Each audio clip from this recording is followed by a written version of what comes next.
This is Jocko Podcast number 281 with Echo Charles and me, Jocko Willink. Good evening, Echo. Good evening. Alarm goes off. I wake up.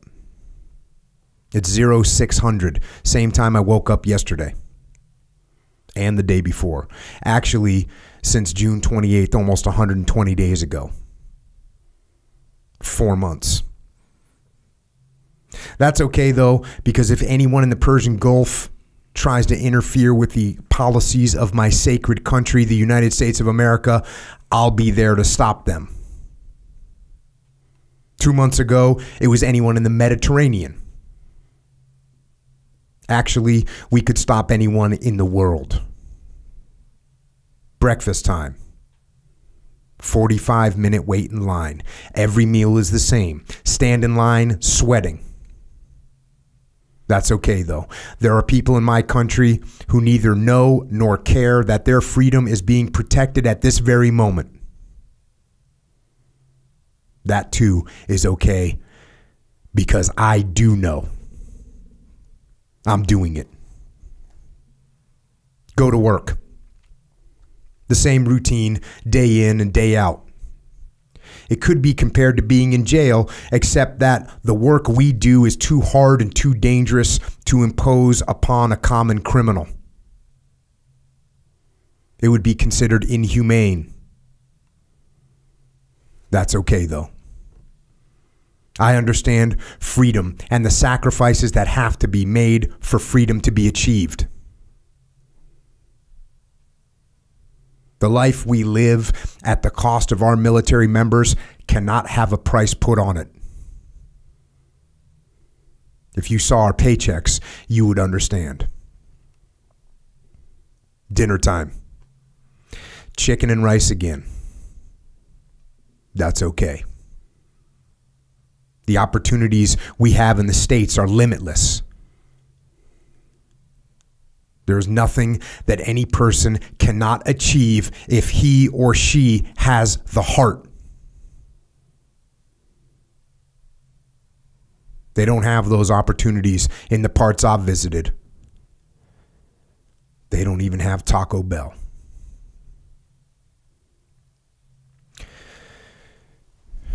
And that right there is a letter written by Steve Voigt.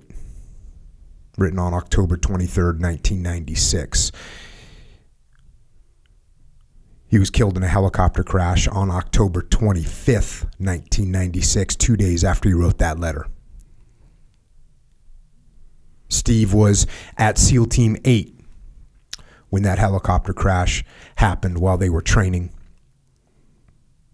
And I went through SEAL training with Steve in 1991. Bud's class 177. And he was an old man at the time. He was like 28 or 29 years old.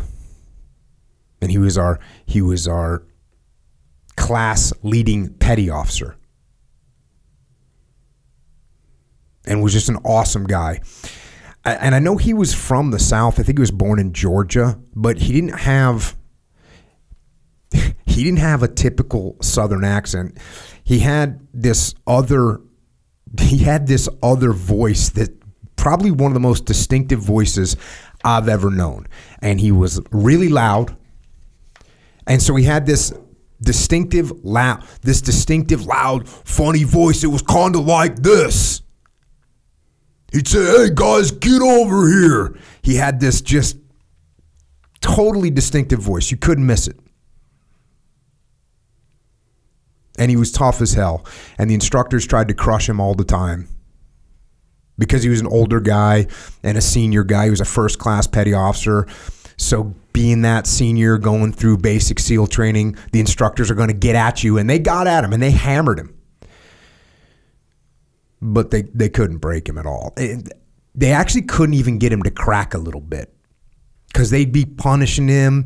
And he'd be hitting the surf, and he'd be doing push-ups, and he'd be doing sprints, and they'd ask him about something, and he'd still come off the same with that loud, just crazy, funny voice, and we'd rally right around him.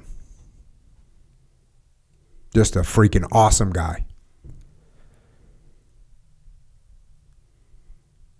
And when he died, it was 1996.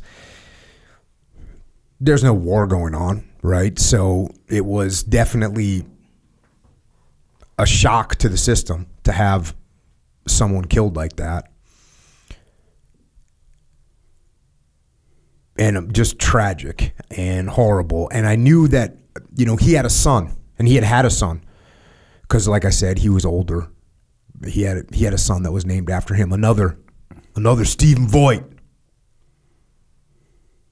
And I knew that, but I'd kind of lost track with him. I was on the West Coast. He was on the East Coast. I didn't go to the funeral for whatever reason. And I just carried on with my career and, continued to try and serve to the best of my ability. Always remembering Steve Voigt and his sacrifice. What about his son? And what happened to him? Well, fortunately, there was support for him.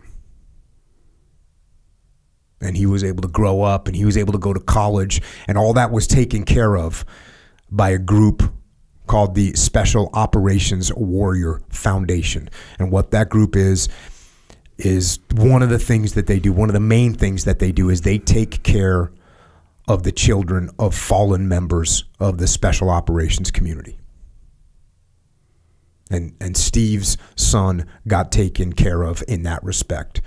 The Special Operations Warrior Foundation stepped up and paid for his education and gave young Stephen the opportunities that his father was not there to give to him, but that his dad had sacrificed for. And this story is one of thousands of stories of thousands of families that have been helped by this foundation.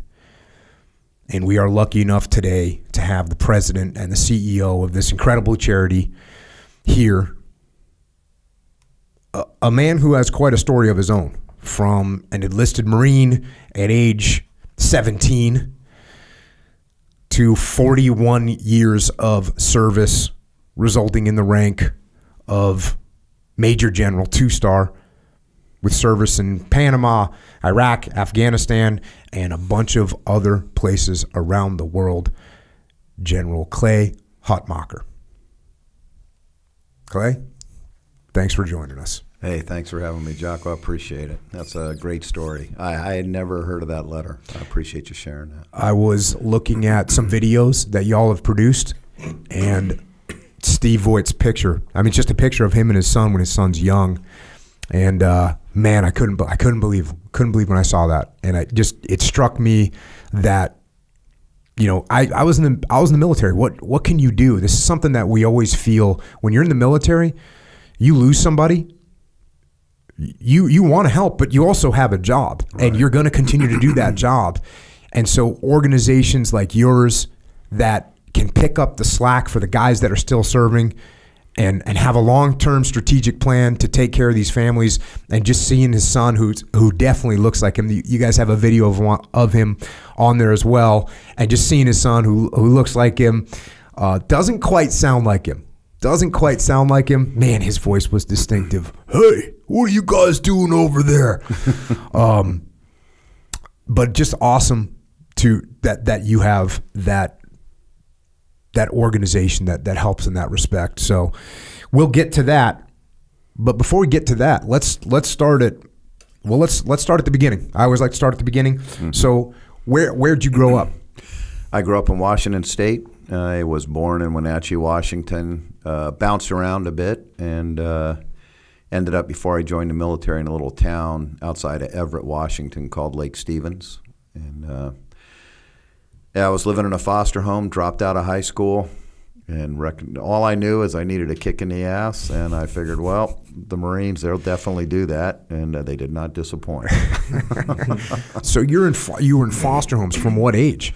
That was maybe, I joined when I was 17, I guess 15. My parents divorced when I was young, and I bounced around, and then, a lot of this was my own doing, to be perfectly honest with you. I was, sort of done with my parents and wanted to, they had moved from Lake Stevens, and I was like, hey, I'm not doing that with all the wisdom that a 15-year-old possesses, And so this is what, 1975? Yeah, if you want to round up a couple of years, that'd be fine too. But I'm saying it's 1975. Yeah. You're 15 years old. You're living in foster homes. You're like, to hell with the parents. I'm doing my own thing. What did you have any? Did you think were you just short-sighted? Not. Well, it was, actually it was a little later than that. My mother was a writer. She passed away last year, a year ago last December. And she was in South Africa. If you ever saw that movie Cry Freedom with Denzel Washington, it was about this guy, Donald Woods, who was the editor of a newspaper over there, which was on the coast of South Africa. She worked for him. So I lost that whole year over there with her. And in early '76, I came back because the school didn't count, right? So you went there. You went to South Africa. Oh, yeah. I lived in East London, South Africa, between Durban and Cape Town. And that was a little slice of the Marine Corps right there. I mean, uniforms, haircuts, and school and the whole deal, which, I did not adjust well to that, by the way. And it received the caning, numerous canings for that. They got their corporal punishment on. Oh, yeah, bamboo canes. I mean, and once in a wet Speedo for not counting off properly and mandatory PT. And, I got religion pretty quick. Learned how to count for sure. Yeah, and that's like back. Prime apartheid time, 1976. It was, yeah. And this newspaper was obviously against apartheid. So, we were right in the middle of all that. I mean, it was really stark seeing the way life was over there. So anyway, I came back from that. I'd lost a year in high school, and I'm like, well, look, I wasn't, an academic champion anyway. So I was like, I'm just going to join the Marines. And I got back from there. Didn't want to move back where my dad was. I was living with a guy, and then a foster home took me in. It's a pretty cool story. This family, the Williams family, I'm still in very close touch with them. Their son had died. He was motocross racing is big up there for teenagers, and he had died. He was my classmate, Jeff Williams, and he had died in a motorcycle crash. And so I knew the family from afar, not close. I wasn't close friends with Jeff, but we knew each other. And so then it was sort of fortuitous, Providence that I came in his same age and ended up with this family. And the father, Charlie Williams, was a former Marine from Korea. And so he was telling me about the Marine Corps, and I said, that's what I need. So signed up and shipped out to the warm embrace of the Marine Corps. So that what did he do in Korea? Did you capture some of those stories? He was in Korea. Yeah. Oh, so yeah, he was. I think he was a combat engineer, and so he was. I don't remember a lot of them, but he talked a lot about combat and how bad it's like. But really, the best stories for him were boot camp. They pulled all of it. I never forget one. He said they pulled all of his teeth out and were giving him dentures. When he was in boot camp, right? So obviously, dental care was not high on his priority list. And right after he had that, he had stitches in his mouth. And the drill instructor pulled his dog tags, pulled him towards him real fast, and then extended his fist and punched him in the mouth, and his whole mouth exploded with blood and everything else. And Are we supposed to be laughing at this? Yeah, I was like, hey, it sounds like fun. I think I'll join.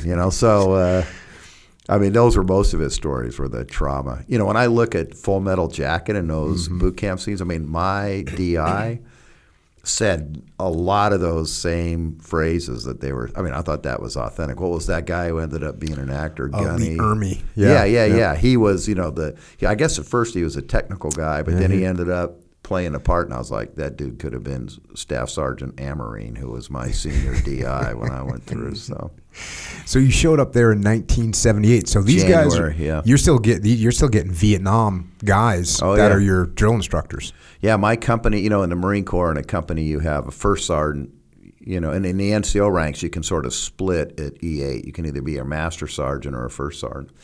And in a company, you traditionally have a first sergeant who sort of runs all the admin and all that. Then you have a master sergeant who does ops, right? He's like the ops sergeant. And I remember my first ops sergeant, he had one eye from Vietnam, and he was illiterate. He would sign like an X on the duty roster and stuff like that.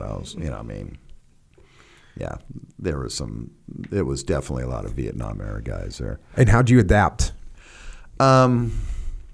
candidly poorly at first. You know, I mean, when I got there, you know, I mean, it was shock and awe.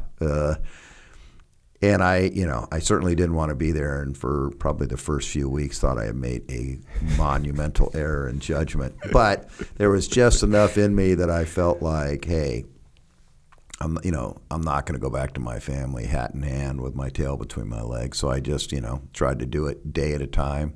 But I do remember, the first morning they wake you up, it's brutal, right? Trash cans thrown everywhere, pulling people out of bunks. And, there was a lot of physical abuse back then. I mean, it was, measured, but seemed pretty violent to me.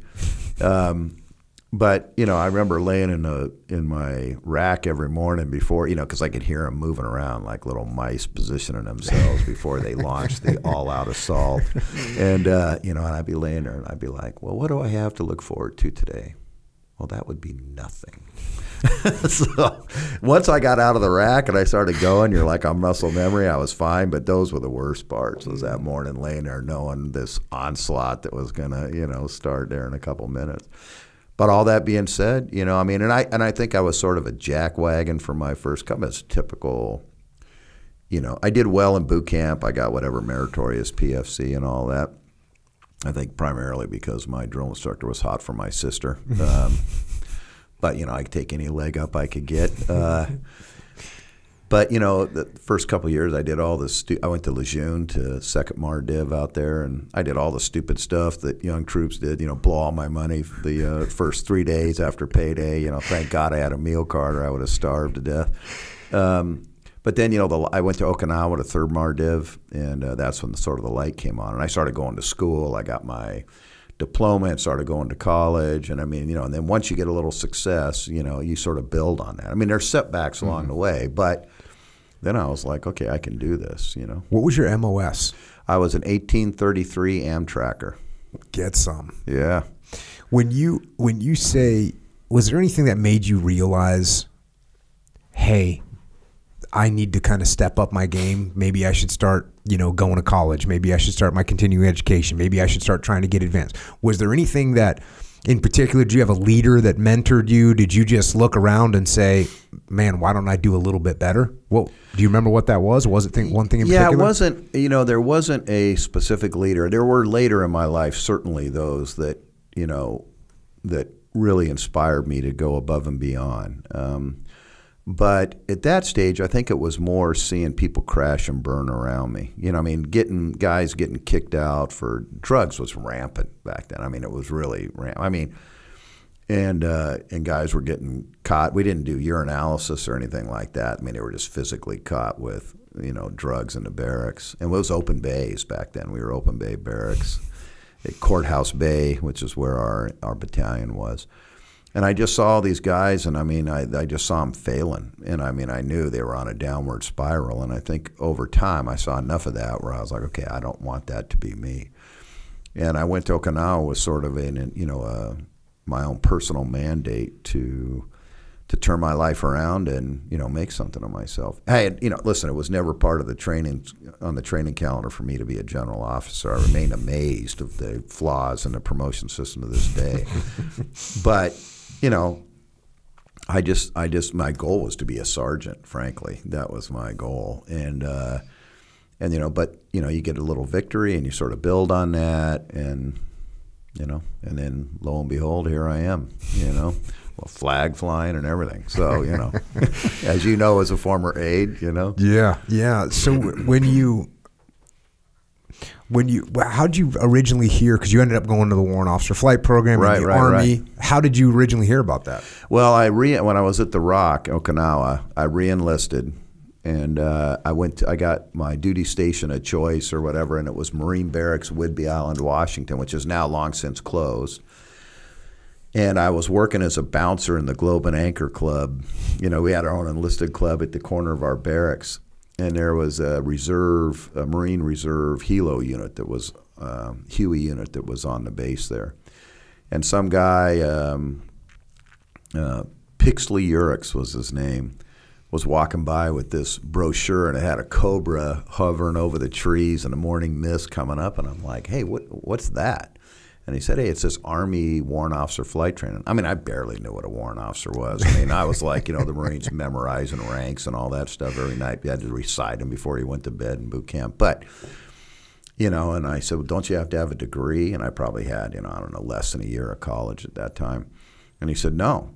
So I started, you know, I was like, So I took the brochure, he gave it to me, and we both ended up, you know, he ended up ultimately joining the Coast. He got into the Army Warrant Officer program and then flew 58s, you know, little scout helicopters, and ended up transferring into the Coast Guard. But I went through the process. I drove down to Fort Lewis and did my physical down there, took all my flight aptitude tests. And, of course, right before I was getting ready to ship out for this, you know, the Marine Corps being the Marine Corps, they're like, hey, you've been back, you know, for 18 months from the ROCs, we're going to send you back to the ROC. And I was like, perfect, you know. So the Army graciously delayed my entry into flight school for the 18 months. I went over there, did my time, you know, came back from Okinawa, went to the separation center at Camp Pendleton. And then 3 days later, I was at Fort Rucker, Alabama. I didn't know anything about the Army. I mean, I had nothing, you know. And it showed, you know, I mean, like drill and ceremony and all that stuff. They do it, you know, not completely different, but differently enough that I was dropped for push-ups frequently and warrant officer candidate school. But went through that, opted for Blackhawks. That was like sort of a new airplane back then. It wasn't brand new, but it was, you know, a pretty hot rock to get on. And I went to the 101st.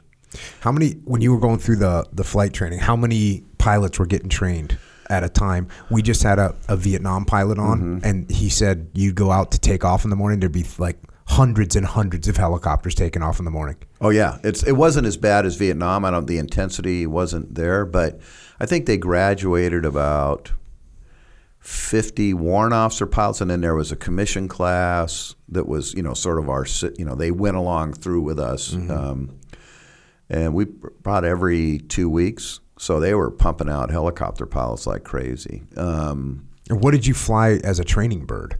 Well, I started out in this airplane, the TH-55 helicopter, which was the civilian designation. I think it's a Schweitzer 300. It was a reciprocal engine. I mean, it sounded like a freaking lawnmower. It was like, you know, you said about hundreds of us. You know, we take off and we're all in a line, these orange helicopters, and flying out to our stage fields to do our stuff. And then after we checked out on that, and I mean, it was a piece of crap. I mean, this thing was, I mean, its max speed was like 50 miles an hour or something. I switched over to Hueys, went through the, you know, transition into that, and did all my instruments and combat training and, you know, tactical training and that. And then post-flight school, I went to the Black Hawk aircraft qual course. How much different is it flying a Huey from flying a Black Hawk? Much different. Yeah, the rotor systems, you know, this is, you know, I'm getting into techno-geek helicopter speak here, but, you know, the rotor system's different. It's a semi-rigid and a Huey and an articulated system. So that means you can do a lot more in a Black Hawk, you know, maneuvering-wise, than you can do in a Huey. The Huey, I think I would put it, the Black Hawk is like a G5 in the civilian world jet, right? And the Huey's like a DC-3, you know. So they're, you know, it's just they're Vietnam. All these birds were like, you can see on the tail numbers, they were 68, 69 vintage. But I still like it. I got about 350 hours in those things. I got about 160 in flight school, and then the Blackhawks were grounded for a mechanical issue, so I flew medevac around in a unit called Flatiron there at Rutgers. So I got a lot of time in Hueys. So not a lot, but, you know, pretty good time. We had a Top Gun. The guy that started Top Gun was on here. Oh, no kidding. Those guys would just get into random aircraft, and just take off in jets by themselves that they'd never flown before. Including they had captured a Soviet MiG, and they'd go out it was in like out in Arizona somewhere, and they'd fly out there and they'd get in that thing and fly that thing. Is it that transferable with helicopters? Yeah, I would say, I mean, each airplane's got its own unique handling characteristics, helicopter. But, you know, the hard part is starting it for me. Like, okay, because, you know, some you got to modulate the throttle and give gas into the turbine to get it going, and some you don't. I mean, so if somebody else starts it or walks me through how to start it, I mean, I can, you know, you just sort of react to the plane. You know, I mean, you see what it's doing, and you would, you do the counteraction or, what you got to do in the controls. So the stick and rudder stuff, I think, is pretty transferable. I mean, I hopped in a Jet Long Ranger, I don't know, about a year ago, and I hadn't flown in, I don't know, 5, 6, 7, 8 years, and it was no problem because he had to start it for me, But, and I wouldn't get into like flying instruments in it or anything like that. You lose more of the procedural stuff, like, all instruments is, flying in the clouds is a lot of procedure and things, and you got to stay up on that. It's a lot of book work, so you understand what's happening and what your responsibilities are. Like that, and it was atrophied for me. But as far as wiggling the sticks, yeah, I could hop in a helicopter. No factor. Was it hard? Did you have any trouble going through flight? Was there a big attrition rate? Did you have any trouble with anything? No, not really. Instruments was pretty challenging. You start in the Huey simulator, which is, doing climbing, descending turns with no outside reference. You rely on your visual sense, right? So seeing and the horizon and all that way. Of course, you don't have any of that in the cloud. So they train you on how to, get into instruments. So that was challenging. A quick story, I was flying in the Huey simulator, and it's this giant like warehouse full of simulators. Like this, they don't, they're really basic. And I'm late at night getting some extra flight time in there, and the simulator operator comes over to radio, because he's your air traffic controller guy too, right? He's sort of your, and I, made some radio call, and he said, Roger, Huey 1, 2, 3, 4, 5. You got a flight of geese at your altitude going opposite direction. And I'm like, looking at this dude I'm flying with. I'm like, what the hell is this dude talking about? Next thing I know, this guy's got a mop and he's slapping it on the windscreen like geese hitting the windscreen. I was like, a little slow out there tonight, bro, But yeah, I mean, that was a little challenging. Like me, I think with me, when everybody else would say the same thing. But no, I mean, now going into special ops and meeting those standards in the 160th for, plus or minus 30 seconds and all that, there was definitely some stress there, So you get done with flight school, and then that's when you went to the 101st? Yep. I was flying medevac for Delta 326 Med, 326 Med Battalion, and I was flying air ambulance stuff there. When I got out of flight school, I had orders to Germany, to a place called Schwäbisch Hall, because 1/3 of the Army back then was in Germany. I never realized that. I mean, that's pretty significant in terms of the investment we had in the Cold War. But I heard about this secret unit, in Fort Campbell, and I was like, hey, that's what I want to do. I mean, I don't know what they do. I probably ain't good enough, but that's what I want to shoot for. So I swapped with a guy who wanted to go to Germany. And I went to Fort Campbell, and within a month, when I was in the 101st, I walked over to the recruiter. Back then, the 160 didn't have any. They didn't wear patches, anything. It was just, there was no signs in front of their buildings. And I said, hey, I want to join the unit. I was what we call a wobbly one, a warrant officer one, junior grade. And they laughed at me. And I went back every month and said, hey, they told me what I had to do and, make pilot in command and get a lot of night vision goggle time. So I was doing my best to do all those things. And anyway, I kept, telling them I'm interested, persistence. And then I made it, I didn't realize the difference. And in your job in the SEALs, it was a little different. But a warrant is a technician, as you know, right? So our warrants in the 160th will stay in the cockpit and fly in the same missions, whether it's Little Birds or 60s or 47s, for 20 years. And I loved flying. I still love flying. But I also missed the leadership side of that, being an NCO and from your Marine Corps days. Right, yeah. And, there's none of there is some of that in warrant officer ranks, but it's not their main focus, right, by design. So I decided to go to officer candidate school. And so, I went to officer candidate school. So you had to apply for that? Yeah, I applied. I'd been going to college still, so I had to have, 2 years of college to apply for OCS, and then you had to have your 4-year degree by the time you made 03. So I applied and got picked up, but it was funny. I had to, you had to be commissioned. You probably remember this, by the beginning of your 10th year. So because you had to be able to do 10 years of commission time was what you needed to do to retire by 20. I graduated OCS with 9 years, 10 months, and 2 weeks. Like if I would have got a hangnail or something and got set back, I would have been out, you know. And I was a W-2 when I went. Did you go to full normal OCS? Oh, yeah. Listen, I got the distinction of having my head shaved more than anybody else I know. No offense, of course. You're getting indoctrinated on a regular basis. I'm like the high water mark for you guys on hair over here, which is not saying much, by the way. But so you've been through multitude of fresh indoctrinations. Yeah, and OCS was. So how was that? How'd they treat you at OCS? Oh, like what crap. year is this now? So I started in July of '87 and graduated October 16th, I think, of '87. Commissioned on that date. So I was technically a year group 88 because I was after the first of the fiscal year. You know, I thought the curriculum at the course was pretty good. We spent about between a third and a half of our time in the field. Right, so we're doing, you know, it's really infantry-oriented, anti-armor ambushes and ruck marches and things like that, which I thought was really good.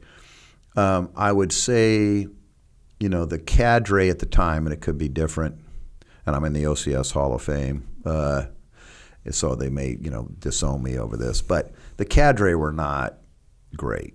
I mean, they were guys, you know, we had a couple guys, I think, that had gotten DUIs and got sort of stuck over there, you know, so it wasn't.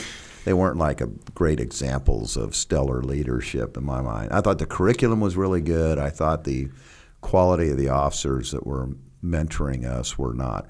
And, you know, most of the OCS people that go through in the Army are those that have gotten a degree and decide after they're outside the window for ROTC to go into military. So they got to go to basic, and then they go to OCS. So you had we had masters, we had a couple of PhDs, I think, in there. But I mean, they didn't know shit from Shinola in there. I mean, they didn't know, you know. How's that PhD treating you? Yeah, now? exactly. You know, so, but there was a small percentage of us that were former, you know, prior service, you know, and they sort of carry the class and do a lot of mentoring. There was 3 warrants in our class. We had about 240, 250 people in our class. So again, good experience. You know, I learned a lot.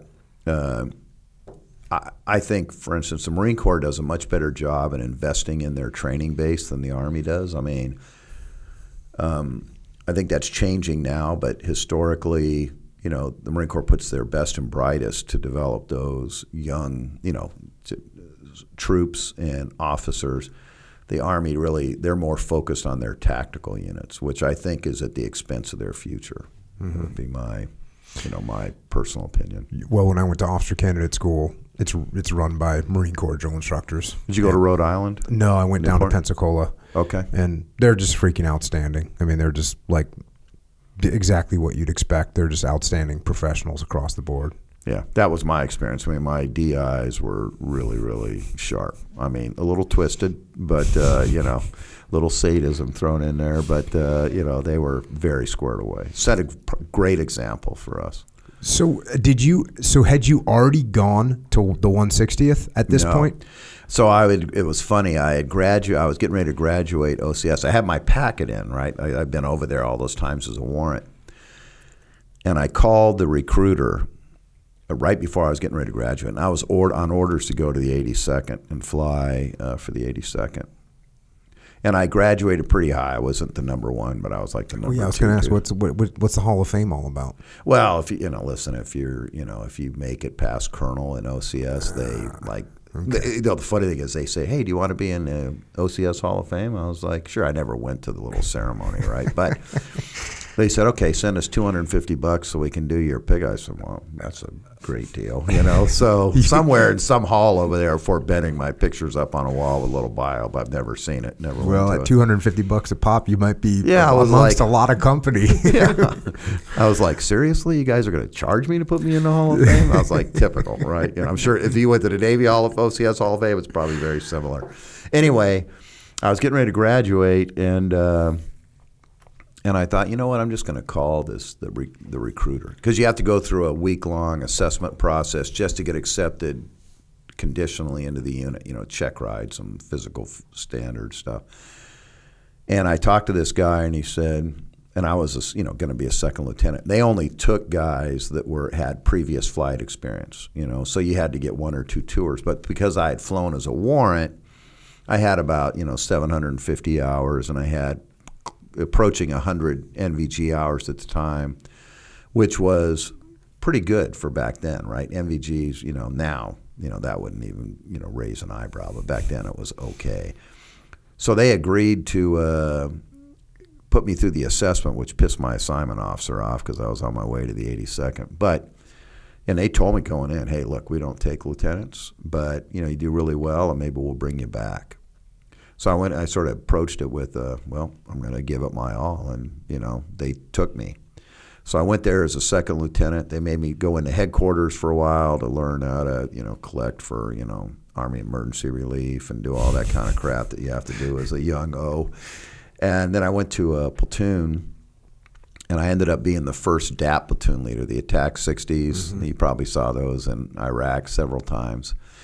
And had a great platoon, Mike Durant, Cliff Walcott, who was killed in Somalia, October. In fact, my middle son, who just graduated college a couple weeks ago, was Mitchell Walcott, Hutmacher, and Donovan Briley, his co-pilot. They were killed in Super 6-1. So I had a great platoon. Went to Panama together. I went to the Gulf flying off the Herc, Barge Hercules. Yeah. So what was going on in that's what happened first. That was your first big mish? Yeah, that was like big time.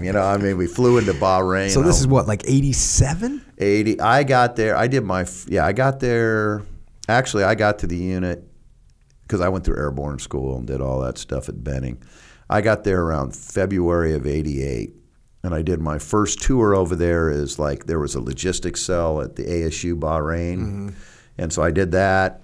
And then when I went through my training and got checked out as an MH-60 pilot, I went back over and did 2 more tours. So we'd fly into Bahrain, and the outgoing crew would fly off the barge, park it on the ramp, and we'd basically swap vests with them. Like we'd get their combat vests. They gave us their knee board packets. We've been on this freaking rotator from hell for like 2 days, stopping everywhere, Sigonella, all those places. And we'd hop in the airplane, and they'd get on the commercial flight going out. We'd hop on those helicopters and fly back out to the barge and start missions the next night. Hey, when you talked about the training, so once you got to the 160th, how many hours are you putting in? What kind of stress are they putting? What are they doing to you to get you up to speed? How long does it take? Well, it's different now than it was then, but we had I think it's a 3-week for the O's, the officers and warrant officers, ground phase training. So it's ruck marches, grappling, all those kind of things, shooting. We were carrying MP5s, which we ditched after Somalia. And so we do a lot of that shooting, and then we go into our, we sort of split apart, the officers do. And so you're either a Little Bird driver, you're a 60 driver, you're a 47, and then you go through that, and you go through what we call a basic nav phase. And it's basically every night you go out, you got a compass and a clock and a map. You have no, there's no GPS, no INS, no nothing. And they still do it to this way to this day. And you're expected to hit targets plus or minus 30 seconds. And then you take a check ride, and then you get all the bells and whistles and learn all the systems and how to air refuel and gunnery and all those kind of things. And they're still very true to that. Hey, if we tell you we're going to be there, plus or minus 30 seconds, we're going to be there. And, once we put you in, we're always going to come get you out. I used to tell guys that all the time. Hey, we put you in, we're coming for you, man. Doesn't matter. Whatever it takes, we're going to come get you. Which I think is unique. I'm not saying that other folks aren't dedicated, but that's all we do, right? Mm-hmm. We're completely dedicated. We don't care if it's a SEAL, a Ranger, Green Beret, MARSOC Raider, AFSOC Special Tactics guy. We don't care. If you're on the ground, you're our customer, and we're going to do whatever it takes. So the training really infuses that in you. I mean, I was taught at a young age, hey, they're the customer. We do whatever it takes to support them. And that really is their ethos in the whole unit. How much does your level of flying improve in that first, 6 months that you're there? Well, it's sort of, and you probably found it. I think when you go into that unit, the unit's operating up here, right? And you're down here. And it really is sink or swim. You either come up here or you're history, And that's true across the SOF community, the special ops community. So, I mean, I improved you know, significantly. I didn't really realize it, right? Because it's like when you're in the midst of it, I mean, you know, it's like leaving the SEAL team and getting in charge of a recruiting battalion or a recruiting squadron or whatever they have in the Navy. You know, you're like, okay, I ain't in Kansas anymore kind of thing, you know. It's the same thing. When you're in it, and remember, I came there as a second lieutenant. My first tour outside of SOF was as an 05. Dang. So I did a bunch of time in the 160. 20 years or something. Yeah, close to it. I mean, I went to Air Force Special Ops Command as an exchange pilot. So after Desert Storm, Downing wanted to sort of bring us together. You remember the MH-53 Pavlos in the Air Force and the 160th. I mean, that was not a harmonious relationship back then. So, you know, and to his credit, General Downing and General Holland said, hey, we need to mend the fence. So I went to Hurlburt and flew, and then they sent a guy up. And I flew there from 92 to 96 and was an instructor pilot there. I met my wife there. She was a squadron intel dude. So my version is, you know, she latched on to the first Army guy. She has a slightly different version of that, but basically the Army remains a subordinate service to the Air Force in my own house to this day. Check. So let's go back a little bit. Yeah.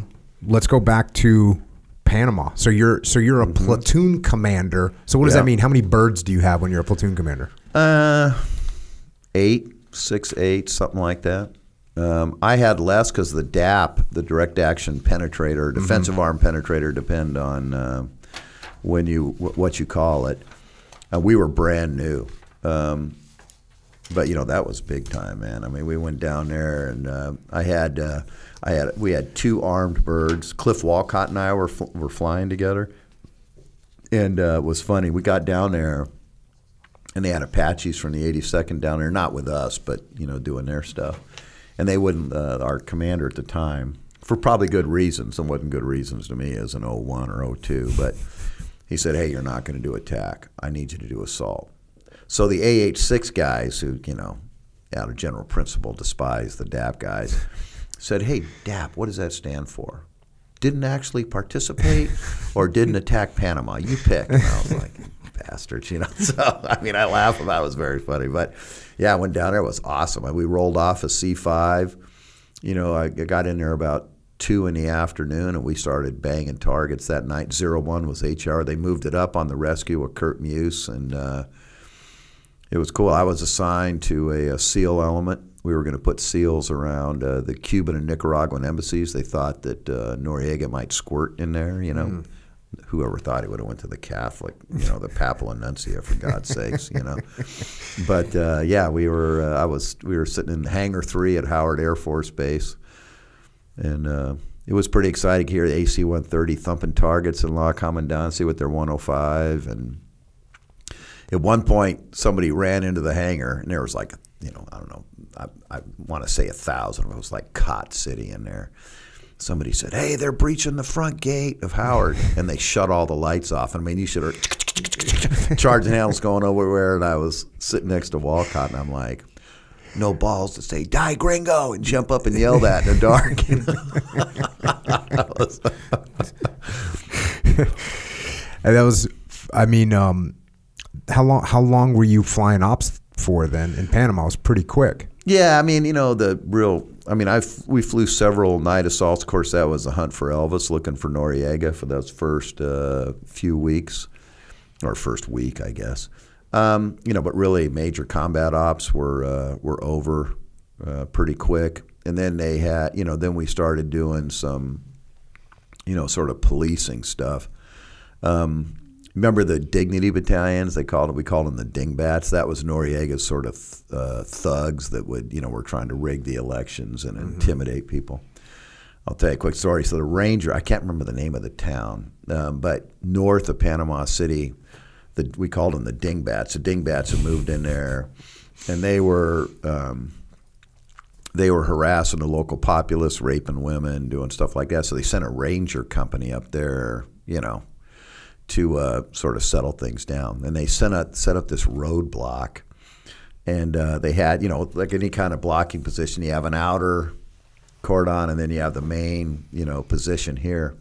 And so they're all set up, and they're checking cars, and this this car comes careening up to the outer, I think full of 4 MAMs, military age males, busts right through the outer perimeter. So they shoot a law at it, and it misses it. It goes over the back of the car, but then they get to the main position, and they just open up with M60s, clearly within the ROE, and just shred these guys. Well, it turns out they were 4 PDF dudes that were completely drunk as hell, and and they were drunk. So of course, Ranger humor in the hangar. There was a poster put up, "Rad, Rangers against drunk drivers." That was classic. Oh, that's freaking. Yeah, I don't know who did it. I just remember seeing that. It was like a little humor there, and Howard. That blue on blue thing is a nightmare. Well, these guys, PDF guys, these were bad guys. They were Noriega's dudes. Oh, they were those guys. Oh yeah, they were just drunk. They just sort of drunk as hell. They weren't a threat, but we didn't know. Hey, you breached you know the deal. You'd have lit them up as well. Oh yeah, for sure. Yeah, for sure. No, I thought you were saying they were friendly forces. No. These guys were bad dudes. We didn't have any Panama. Then partners. It gets really then Rad is definitely funny. Oh, definitely. Yeah. Yeah. Rangers against truck drivers. I loved it. How was the from your looking back now, the mindset down there? We just didn't have combat experience. Yeah. As a country at that time. I'm sure there was a few Vietnam guys here and there, but the bulk of the force are a bunch of guys that really didn't have combat experience. Yeah, no, I don't think there were any. There might have been a couple of like the senior warrants that had some Vietnam, but most of those guys have sort of been out before this. You're talking 89. Mm-hmm. So, and we had practiced, the original code name for that was Blue Spoon, and then they changed it to something, patriotic, Just Cause or whatever. Something that sounds cooler. Yeah, but if you go back to the planning, it was Blue Spoon was the code name for it. I was personally, I was like, hey, this is like, doesn't get any better than this. This is, this is cool. So yeah, I think we were overeager. I'm sure we made a lot of mistakes, but we're pretty disciplined in our planning, and I think we're much better now than we were then. Obviously, we got a lot of combat time. So yeah, I just remember I loaded the airplane. It was snowing at -8 at Fort Campbell, or 8 degrees, maybe it was 8 degrees. I just remember I stripped off all my cold weather gear, gave it to some maintenance warrant that wasn't going with us, and I said, if I get clipped, you can keep this stuff. Like you don't got to turn it into the issue facility or whatever. Very bravado stuff, stepping up the ramp. Freaking John Wayne's going on over here. Second Lieutenant Hupmacher, man, running with scissors, and. But yeah, I was really excited about it, and another funny story. We take off on this is my first combat mission, logging combat time, and we were flying from Howard Air Force Base out to Cologne to Fort Sherman out there, and it was a daylight flight. We had our our miniguns. It was standard procedure. I put master power on up front, and then each of the door gunners flips up on the minigun. He's got a toggle switch, and all he was looking for is power, because then you got 2 triggers, a high rate and a low rate trigger. But we just checked to make sure we got power to the guns. And it was funny, Mike Durant, we were just I was with him in Dallas last week. He's sitting there in the cargo door with his legs hanging out. They got a cargo strap up, and the gun is slewed back, just sort of facing aft. And the guy on the left says, yep, I got power, and then they shut it down. The guy on the right, as soon as he hits the toggle switch, it just starts shooting. Dang. Well, when those triggers were push buttons, and they had a rubber like boot over the top of it, and when they had somehow something got pushed up against it and jammed the trigger in, but you couldn't see it. So Durant, he's like, Jesus, like it was right, like maybe a foot in front of his legs. He got this stream of tracers going out. So it wasn't, and actually we were just cleared the housing area right by the end of the runway, and I'm like, so 0.01 of combat time, and I attack military housing. Perfect. So, you get done with that. Yeah. And that had to feel like you got some at least. Yeah. I mean, in rearview mirror. Yeah. That's the thing. we look at all the stuff we did before September 11th. It's like it seemed cool at the time. Yeah. You get back from that, and then how much longer? It wasn't that much longer. We're jocking up for Desert Storm. Yeah, I think it was like August when Saddam Hussein, rolled in there, and we deployed out to a place called AR, way out west. We were completely separate from the ground war.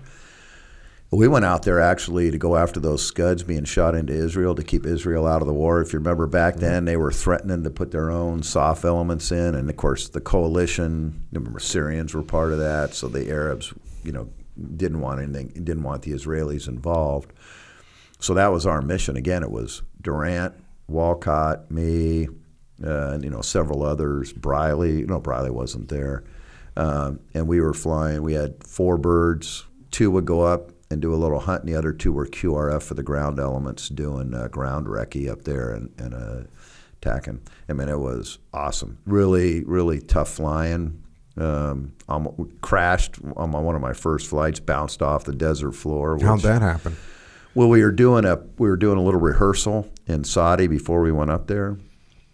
And, I mean, you get out of town there, it's black. I mean, there's no ambient light. Your nods are just, that sparkle you get when you can't. I mean, you're just like, holy, are these things working? So we had infilled the DAPS. Our original mission is we were going to put in an OP. So we had 2 guys in the back. And once the heavy birds landed with their mobility vehicles, we were going to, cover them, but then land, out off their flanks and drop off these 2 dudes that were going to just sort of be an OP for them while they were getting their vehicles ready for movement. And so we had dropped these dudes off, and I mean, browned out like I'd never browned out before. It was horrible. We were climbing out, and the other guy was on the controls, and I'm ahead over in the cockpit trying to punch up something on this navigation system because GPS was brand new. And the crew chief, who I'm still very close with, I promoted him a couple times since then, yells out, check altitude. And I got a FLIR screen, in front of me with what we call RAD out, or radar altimeter, which is absolute altitude over the ground. It's not a mean sea level. It is how far you are until you get to the ground. And it said 0. Oof. And I just reached over with one hand and pulled up on the collective, and as we smacked the ground and came up in this cloud of dust and bent the antennas on the bottom of the airplane, split the tail wheel rim in half. I mean, I couldn't even talk for like 30 seconds. And I look over at the other guy, I'm like, dude, what the hell? He goes, well, I couldn't see. I was like, were you going to tell me that when we were underground? I mean, what was the plan here? Because we just cheated death, And I had several close calls over there. Probably any time more than I've had not directly enemy related was those dust storms. You'd hit those things up in western Iraq, which were just fierce. So it was biblical, those things. Oh, I've seen those biblical storms where I was looking going, this is straight out of the Bible. There's a freaking wall of sand is coming, and it's crazy. I mean, and it's violent. I mean, when it hits you, it's just like, it's like a tsunami coming at you. I know I can exactly picture what you're looking at. That churn at the bottom, and it's coming at you, and you're like, oh shit, man, we're gonna have to redo the windows after this. It was bad. Yeah. So what were the profiles like? So what were the profiles like for those ops that you were doing out looking for Scud missiles in the Iraqi desert? So we'd go up there. We had ground elements up there, and we'd fly up there, and sometimes we get some intel. Because there was, before they'd launch a Scud, there was certain things that would happen in advance of that. And I think I got the nomenclature right, but they had an N-tray radar, which was a meteorological radar, and that thing would come up a few hours before at mast and do a 360 sweep, get a bunch of atmospheric data to plug in. Because, the Scuds weren't really guided. They weren't, it wasn't like, hey, we're going to hit this building. It wasn't like that. They had a target in mind, but it was a ballistic solution. So we'd see that thing come up, and in fact, one night we were up there, and the rivet joint or whatever called us and said, "Hey, we got a hit on this N-tray radar," and I was Chalk 2 flying off of Walcott, and sure enough, in this little wadi, this truck was sitting down there looks like a Kamala truck with a big box fan on it and a mast. And I mean, we smoked that dude. I mean, we came in, and in fact, we got so close. The lead bird got so close that they were shooting. They got a secondary off the truck, and it shattered the windshield. And the co-pilot, they said every time they got over 100 knots, the windshield started caving in. So he flew with 1 foot up there, holding the windshield out. We were going back into. I mean, it was cool. So we, shot that. We had some Scuds, and there's a lot of debate to this day. If you Google it, you'll see pictures of them that they were probably decoys. Mm-hmm. But they stopped shooting after that. I mean, they quit shooting within a week of us going up there. And so we were all over them. Our missions were 5-6 hours long. We had to get ox fuel tanks, cargo strapped to the floor just to make it up that far. Dang. That one didn't last very long either. Nah, I mean, for us, it started I didn't even know the war started. Except that we had a 10K loop around the airfield that we go run. And I remember I went out and there was a little sign on an easel out there or something that said, got to run with your gas mask on your hip, which, of course, again, I'm a first lieutenant. I'm like, really? I mean, come on. That's a pain in the ass. And I learned later. I said the war started. Now, a funny story, I was out on my first mission flying, and you can thank your brethren in the Navy on this one. The other crews were sitting in the air terminal at this RR airfield, and in the middle of the night, kaboom!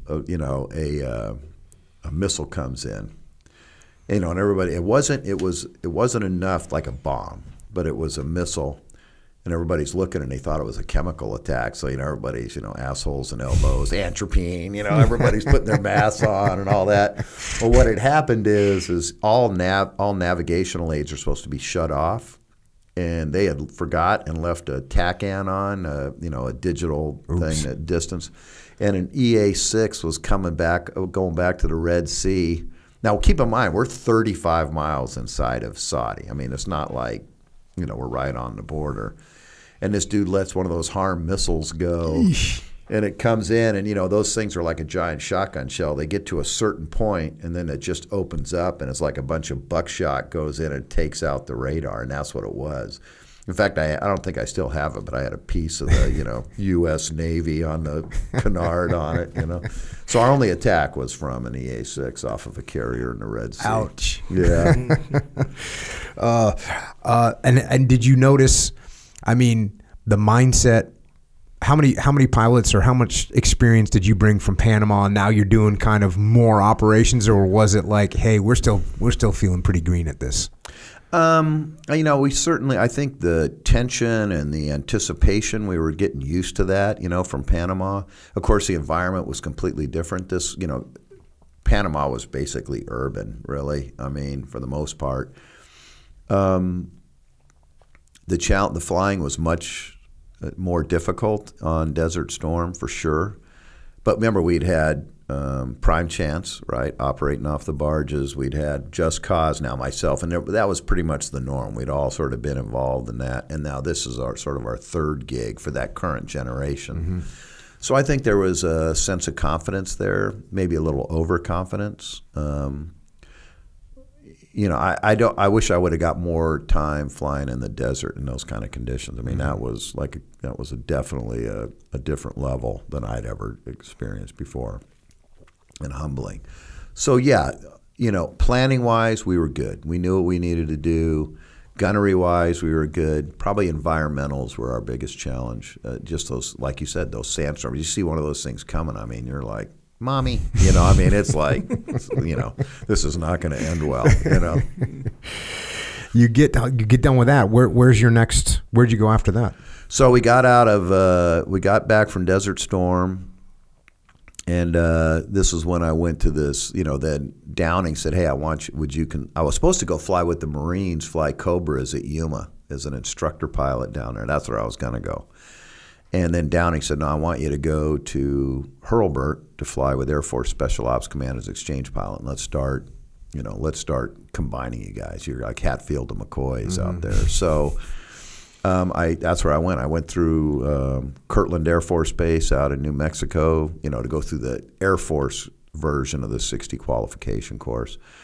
And then I went to 55th Special Ops Squadron and I mean, loved it, man. It was, I'd never air refueled before. I'd never done, and it's just a completely different approach to aviation than the Army has. I mean, and I loved it. Flew there for 4 years, and flew my butt off. Ended up being an instructor pilot there, and just really.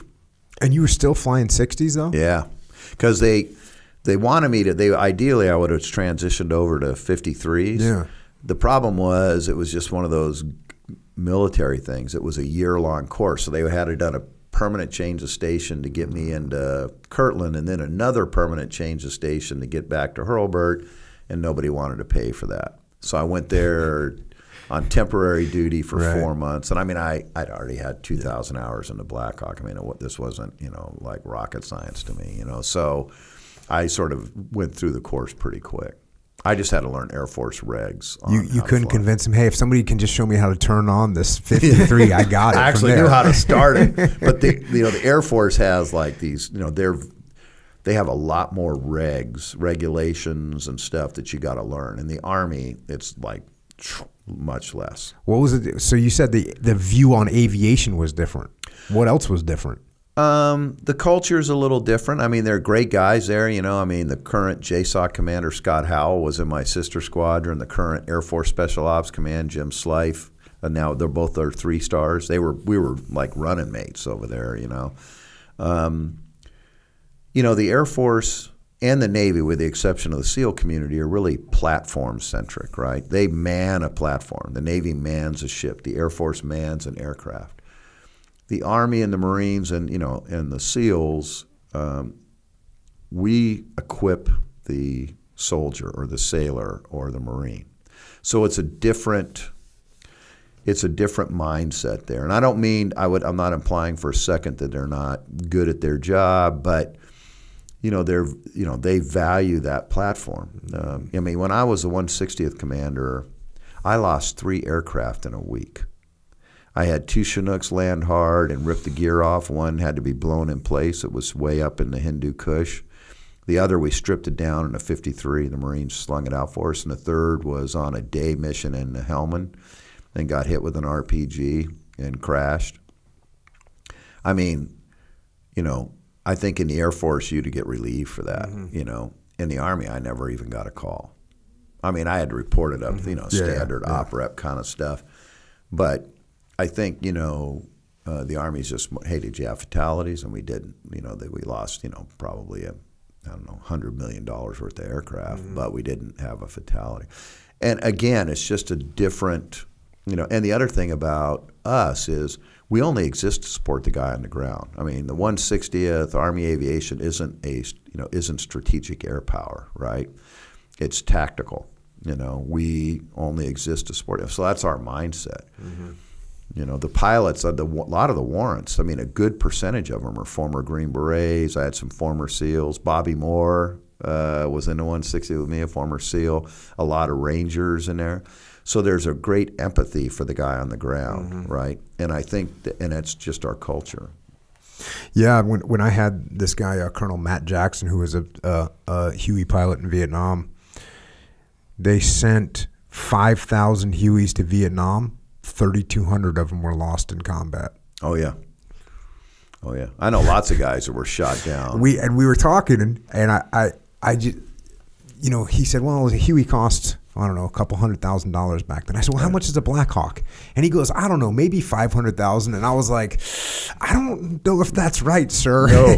But it's like 20 million, right? Yeah, well, one of ours is about 23. I think you could probably, an UH-60 Mike is somewhere between 15 and 20 million, somewhere around there, I would suspect.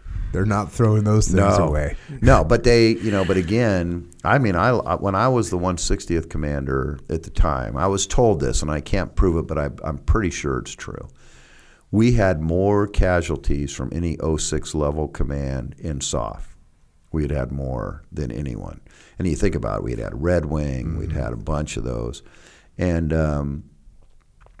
but it didn't stop us. I mean, we never changed. I mean, we just we got better, right? Right. Learn. But we lost a lot of aircraft and a lot of people. shit, on Red Wings, we lost, we had the QRF was 8 SEALs, and we had 8 160th guys on there. Yeah. So you come home, now it's like 1991. We're about to enter the kind of the dry years. Yeah, go to AFSOC, Air Force Special Ops Command, from there till 96. This is where you meet your wife? Yeah. You said? Yeah, she was the squadron intel officer. And, of course, like I said. And she couldn't figure you out? What happened? Well, no, she's like, who is the, best looking dude, most manly dude here? Clearly, it was me, I mean, I'm a total chick magnet. But we end up getting married. And then I went to a classified assignment from there. And we'd already had one kid. And then she went. So it was one of those dual military, which is tough. And then when she got pregnant with our second, she elected to get out. Mm-hmm. And and I'm grateful because we ended up having 3 boys total. And I mean, she gets all the credit in the world for raising them because I mean, her deal was, hey, you go out and play Captain America, I'll take care of the family here. So I remain indebted to her and very respectful of her because she would have been at least a colonel, in my opinion. You see a young officer, who's got it, who's not going to go far, and who is, and she was clearly one of those that was going to go far. So how long were you at this classified assignment for? Let's see, 6 years. I did a year at Navy, Newport. Okay. That's where I met Colin Green. We were next door neighbors. Got it. And so I did that from 96 till 02. Then I went back to the 160th and was XO of 1st Battalion, and then ended up commanding it a couple years later. So when September 11th goes down, you're in Newport going to War College or something? No, I was in Budapest on an exercise when it happened. We were over there doing it was one of those, I think it was like a loose nuke kind of thing, exercise. Mm-hmm. And that's where I was. And then, a few weeks later, I was deployed, I won't go into the detail, but I was deployed into Pakistan, and then basically, the world changed for all of us after that, So when you started doing missions, when did you get back to the 160th then? I got back to the 160th in June it was right around Father's Day of 02. And then, I took over as the executive officer of 1st of the 160th, which is, the biggest battalion there, and that's where I grew up. Mm-hmm. And then we ended up, a few months later, 2 months later, I was in Afghanistan, did two back-to-back tours, and then we invaded Iraq. How long were your tours over there? Back then, I did 60 days, was back for 30 days, and went back for another 60 days. And then I came back because we had an alert package, so you had to you had to have that ready to go. So when I wasn't forward, I was back sitting on alert, and then I ended up in Iraq in May. So what kind of ops were you running in Afghanistan? Were you flying as the XO? Yeah. Oh yeah. Getting it. Yeah, it was fun. Now Afghanistan, I mean, that's some challenging flying right over there. I mean, that place is like, they don't call it the rooftop of the world for nothing. I mean, I was very, my fond of saying, and I still say it, if you compare Iraq to Afghanistan, the enemy in Iraq is the enemy. It's the insurgents, right? I mean, the terrain is, except for those, biblical dust storms over there. I mean, it's not very challenging terrain. It's usually not very. It's usually predictable too. Yeah, it's going to be hot. Yeah, or in the wintertime, it's going to be cold, but it's pretty predictable. Yeah. But Afghanistan, I mean, you're up at the highest altitudes. I mean, everybody's running on the little birds were essentially worthless over there. If they were carrying anything. And the Chinooks ended up being the heavy lifter for us to insert ops up, way up into Hindu Kush. I mean, the Blackhawks couldn't even do it. So very, very challenging flying there. And in the early days, they were launching out of K2, out of Karshi-Khanabad in Uzbekistan, going north into. So is it like when you're flying at that altitude in a helicopter? Is it like you're driving on like wet pavement where you just don't get the reactions that you would normally get? Yeah, I mean, it depends on the altitude. The aircraft is not as responsive, but where you really pay the price is if you get when you're doing an approach in there, I mean, you got to closely manage your power, or you're going to get in trouble. If you let momentum develop on that descent into the approach, I mean, you don't have the power to go around. You know, you're committed, regardless of the enemy situation. So it's just really, you're just very, very limited on the on power and options up at altitude. So, you know, I remember flying missions up 15,000 feet. So you got to be on O2 with 47s, and their allowable load was like 8 guys in a Chinook. I mean, usually it's plus or minus a ton in those things, right? I mean, you know, just keep packing them in. I've seen 100 Rangers in a Chinook before. And you're down to 8. 8. When you guys knew, did you have any time to say, hey, we better go start flying, you know, around the Rocky Mountains? Nope. Just figure it out. Later we did. Later we'd start prepping. We'd go out. In fact, we lost an airplane at Mount Massive, Colorado. Guys training up to go in there. Lost 4 guys. I was a commander at the time. But in the initial days, no. Nothing. I mean, because, you know, it was a come-as-you-are deal. Right? So do you know, just knowledge that you know, like, okay, well, we're at altitude. This is going to suck. Yeah. Well, I mean, you do the performance planning, right? So you understand what the aircraft can and more importantly can't do at those altitudes. So, but you're sort of in denial at those numbers, you know. I mean, I never thought I'd say 8 guys in a Chinook. Plus, you had to deal with the brownout. That dust was just really, really bad. Worse in the southern parts down in Helmand and down in those areas around Kandahar. Less so up in Hindu Kush Mountains up in the north. But, you know, I mean, it was brutal flying. Brutal. And so when you first got over there, your first deployment, what's your op tempo like? So I got over there the first time I was there, I think September of 2002 or August of 2002 through maybe October or maybe November. I can't remember. But we did a fair amount of missions, and then, you know, next time I went over there, I think I was there in January. No, I left December. I remember I left December right before Christmas.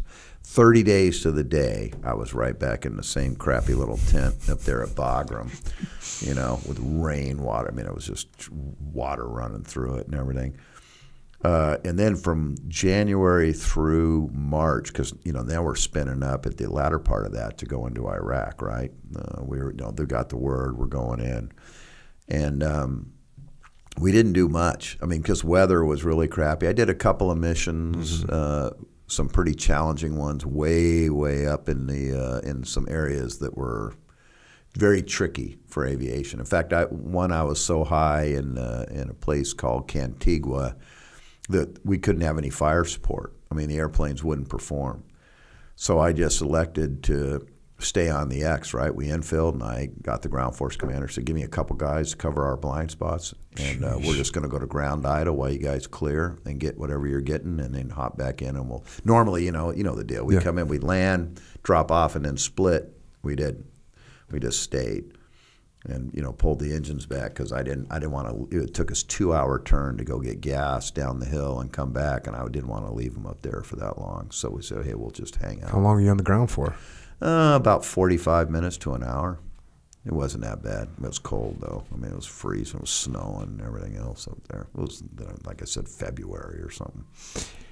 How? At what point did you notice that people were just like, this is what we're doing. This is the new reality. You know, when I talk, you were talking about, I was talking about the mindset. You know, when you did Panama and then you did Desert Storm, and you're not quite there yet. You know, you're not quite there yet. And then, you know, we were talking earlier, my first deployment to Iraq, it's like, oh, we're doing another, you know, it's like, oh yeah, we're doing another op. This is just what we're doing. It's just like becomes normal. Yeah. I think that really, you know, there was the op tempo, the operational tempo in Afghanistan wasn't that bad. Just because of the terrain and the planning, and we didn't have all the ISR back then. You know, we didn't have all the you know, the tools to give us good situational awareness on targets like we ended up having in Iraq. Where I saw that we really became just sort of another day at the office was in Iraq. So I went over in May, and I'll never forget my boss. This is May of 03? May of 03. Got it. So my boss, they had punched up there around March or so, I think. Yeah. They did that went into Baghdad International Airport. I came in and the XO is sort of he's the guy in charge of all the staff and, logistics and all that kind of stuff. And my boss said, hey, come over here. We're going to be out of here in 30 days. I just want you to make sure we got property accountability and you get all your stuff and get out. And I was like, I hadn't been to Iraq, so I'm like, sign me up, Chief. I'm in, Yeah, so I showed up there. And, well, of course, 30 days never happened. But, man, the best time. We did some ops that were just incredible. The op tempo was really, really high. We were banging targets. We did an op. It's been in several magazines. Op Reindeer.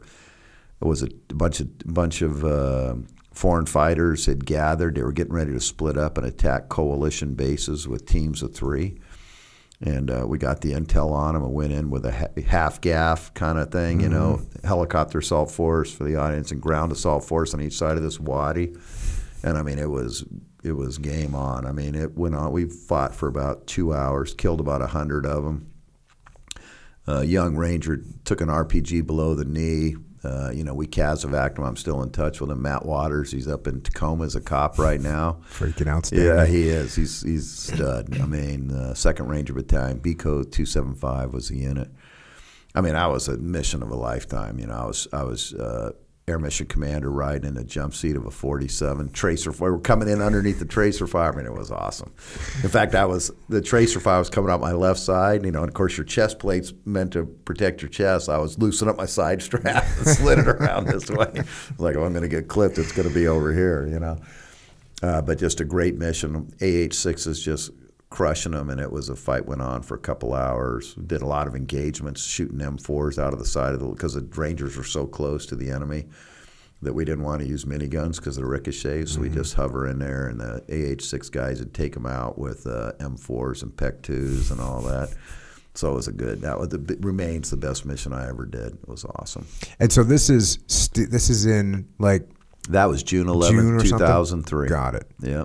And this is now we're getting into legit op tempo. This is what we're doing. Reload, get jocked up again. We're going out tomorrow. Here's the next target. It went from that till, you flash forward now a couple years later, right prior to the surge, and we'd be running 7-8 ops a night. I'd have those big screen TVs and ISR tracking multiple ops out of Balad. And it was just nonstop. So you went for 30 days. How long did you end up staying for? Well, he said it was going to be 30 days. So I left in August. So I was there about 90 or so, and then I came back, was back for 2 months, and then I went over there for Christmas and spent, another 60. And then I a lot of guys can tell you how many times they're over there. I have no idea. I just lost track. I was just, it was back and forth.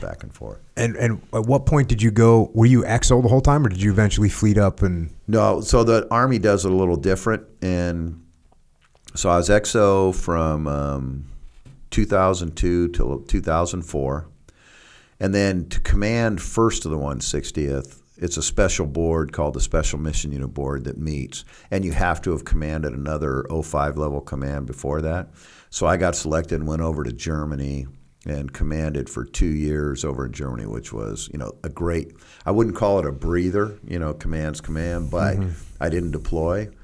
And so the family and I, drank a bunch of Heffies and ate a bunch of chocolate and, looked like a couple of sausage. My wife's like, man, this camera makes us look fat. Oh, yeah, that's definitely it. Yeah. And so you did that tour, and then I got picked up to go back to 160, and which was 06 to 08. And then the guy that was supposed to take the regiment opted to retire instead, for personal reasons. And they did a special. My name went into command, to be considered for command in the regiment at the 06 level. So I did I came right out of 1st and the 160th, moved my box I love me stuff, and walked down the hallway and took over the regiment. So I was in command 6 straight years. Dang.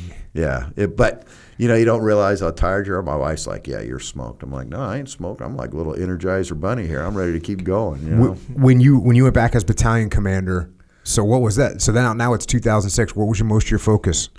Iraq. So we were totally engaged in Iraq. So myself, my XO, and my OPSO, we were on a 3. So there was one of the 3 of us was downrange as a task force commander forward. So I was totally committed.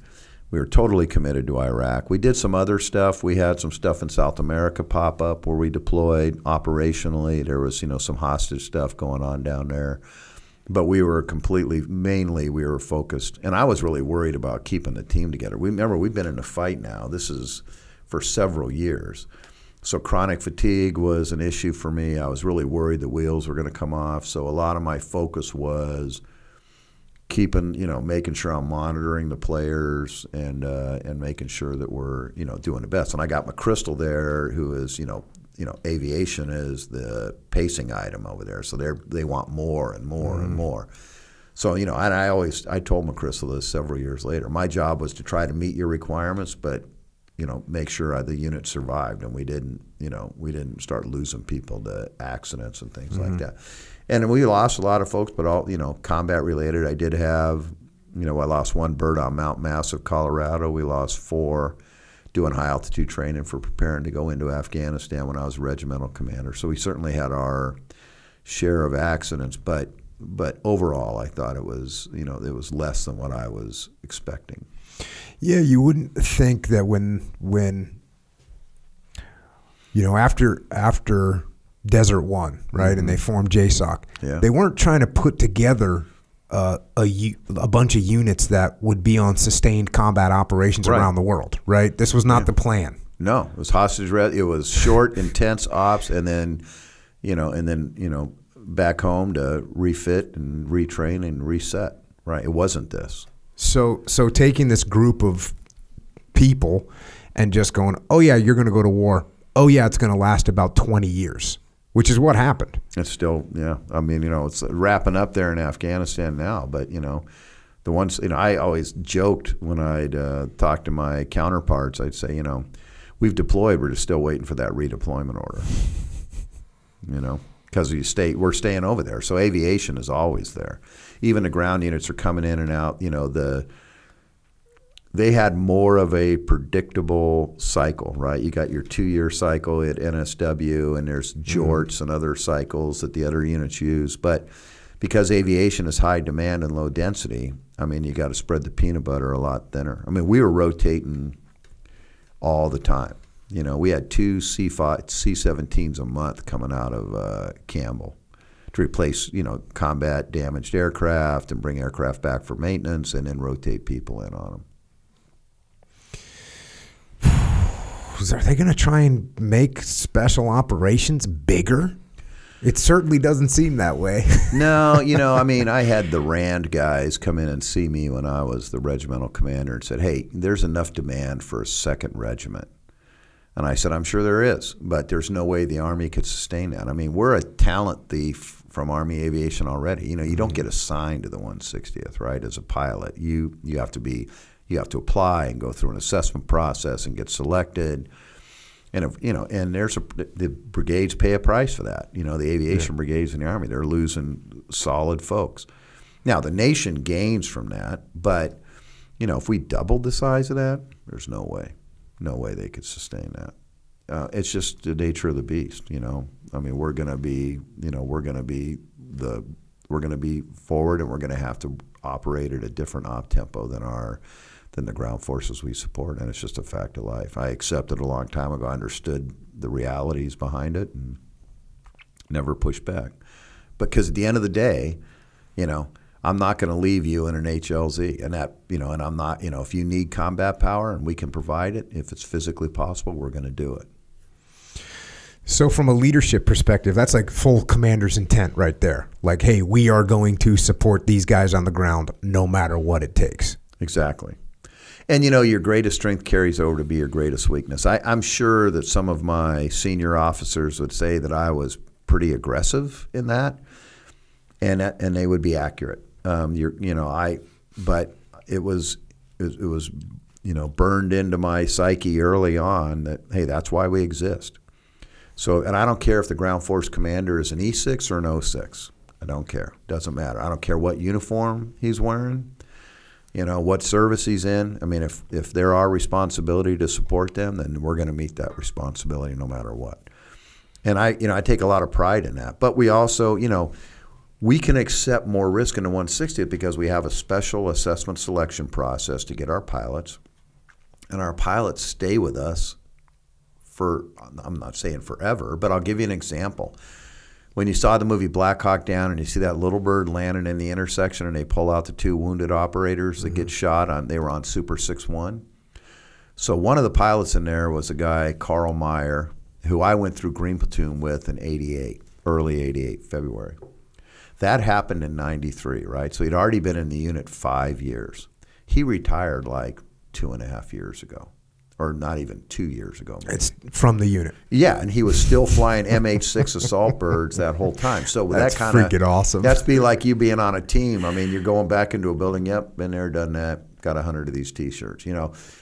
That knowledge and that competency and proficiency that you get out of being able to retain those pilots. What that really translates to is, we're willing to push the envelope on ops because we know we have that talent and we rely on those warrants, primarily to, make good decisions and to push the envelope. We had an op up in Mosul area, and they went long, right? This is, ground guys doing SSC. It went long, and I had to extend them beyond like 18 hours flight time, which is a long time.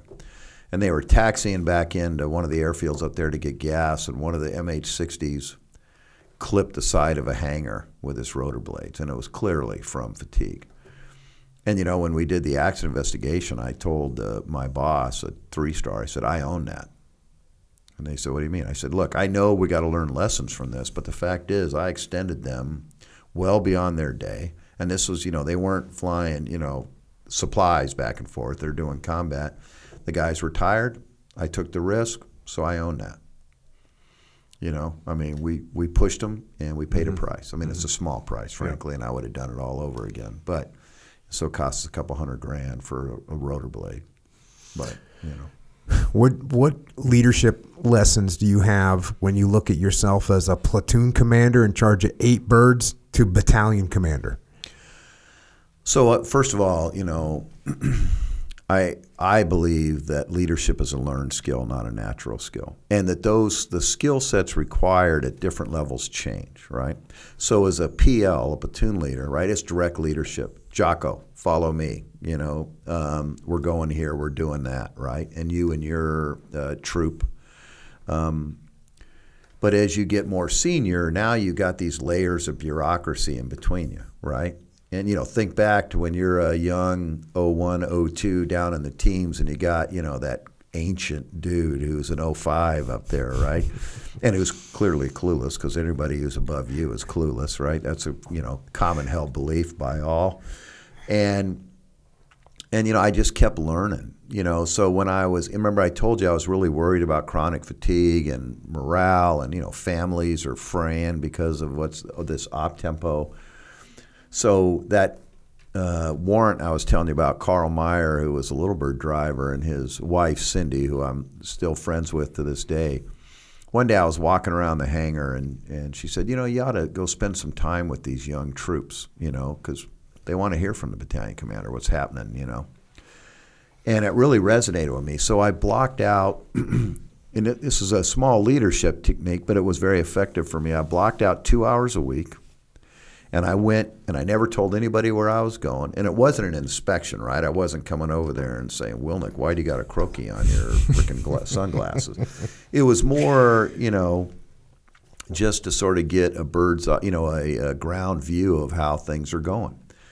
And, at first it was quite a dust up. I'd walk into a Little Bird company, and the guys are like, "What the hell are you doing down here?" Well, I said, "I'm the commander of this outfit. I'd like to think I could come down here if I want."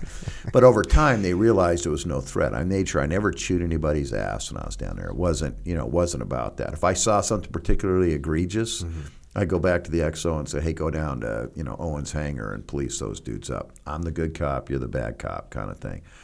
But what I would do is spend time with troops, and it was very low threat. So I get them around, sit around and talk with them. Hey, what can I do to make the unit better? What do you think about it? Are you going? I was a big pusher of off-duty education because of my personal background. I knew how powerful it was, and so I'd always encourage them about that. And I'd look for easy wins, low-hanging fruit, like if there was something going on that needed to be fixed, but they were just struggling through, multiple forms in triplicate to get some crap done or something, then I would short-circuit that. And, I've shared this before with other folks, but one day I was in the engine shop, and we were turning aircraft from combat damage and, maintenance. I mean, it was really, we could barely keep up with what we needed to have downrange. And I relied on these, young 18, 19-year-old kids that were bore scoping engines and, doing stuff that they had no idea of probably their criticality to us maintaining the right number of aircraft to deploy, but I clearly knew. So I'd come into their little engine shop this particular time, and I'd call them all in, round, In fact, Cindy Meyer used to call it Uncle Clay's story hour, So I'd sit in there and, chat with them, but I'd always ask them, hey, what could I do? What can I do to make the unit better? What can I do to make your job easier? And this one young E4 said to me, sir, I maxed my Army physical fitness test, the APFT, in Army lingo. And he said, but I got to go out and run with like the slowest people out there in formation run. It's a bunch of garbage. Why don't we have an incentive PT program, which is pretty common. You score above a certain score, and you can sort of do your own thing. And I said, that's a good question. Let me get back to you. And that was about 1 in the afternoon. So I walked back up to the headquarters, got on email, sent an email out to the first sergeants and said, hey, do you have an incentive PT program? If not, why not? And should we have one? And they basically all wrote back and said, yeah, look, we've been in combat. That kind of stuff has sort of fallen off our radar. We should have one. So, I got with the sergeant major, typed up a policy, the adjutant more accurately typed it up. I signed it and said if you get above whatever, a 290, it's a possible score of 300, you can PT on your own. And I walked right back down about 2 hours later to that same dude, specialist, I don't even remember his name, handed him the policy letter and said, hey, thanks. You were right. We should have done this. It just fell off our radar. You have changed battalion policy. Here is our incentive PT program. Of course, that kid crowed about that. And I mean, 6 months later, I'm hopping on a C-17, pulling a pump over to Iraq, and this sergeant, as I'm crawling into my fart sack, getting ready to take my Ambien, go to La La Land, and he said, hey, sir, I just want to tell you, that kid still just brags about changing policy. But, little things like that, the force responds to that, right? They know you give a damn, and which I do. And, they know they got a voice. And, of course, I didn't, why can't we have, women in the barracks, blah, blah, blah, why can't we run a prostitution ring out here? Well, they're not going to get everything, but, I tried to, make sure they understood they were appreciated. And, and that doesn't mean I don't hold the standard, right? I mean, you got to earn the right to be in these units every day. And it ain't a job for life. But I also need, they should have faith and confidence in a chain of command that we're going to do the best we can. And be transparent as we can. And, I think it worked pretty well. How about when you elevated up to then regimental commander? A little harder, right? And it got exponentially harder as a general officer. But again, now the bureaucracy increases more. And now, as a battalion commander, I'm down and in, right? I mean, I'm dealing with my boss, a regimental commander, but really my focus is combat, right, and my unit. As the regimental commander at the time, I also had a humongous budget. I was the most expensive 06 level command in the Army by orders of magnitude, by orders of magnitude. We were also geographically dispersed. I have a battalion up at Fort Lewis, Washington, 4160. I got a battalion in Savannah, Georgia, 3160. I got 2 battalions, operational battalions at Fort Campbell, plus a training battalion, plus an R&D outfit.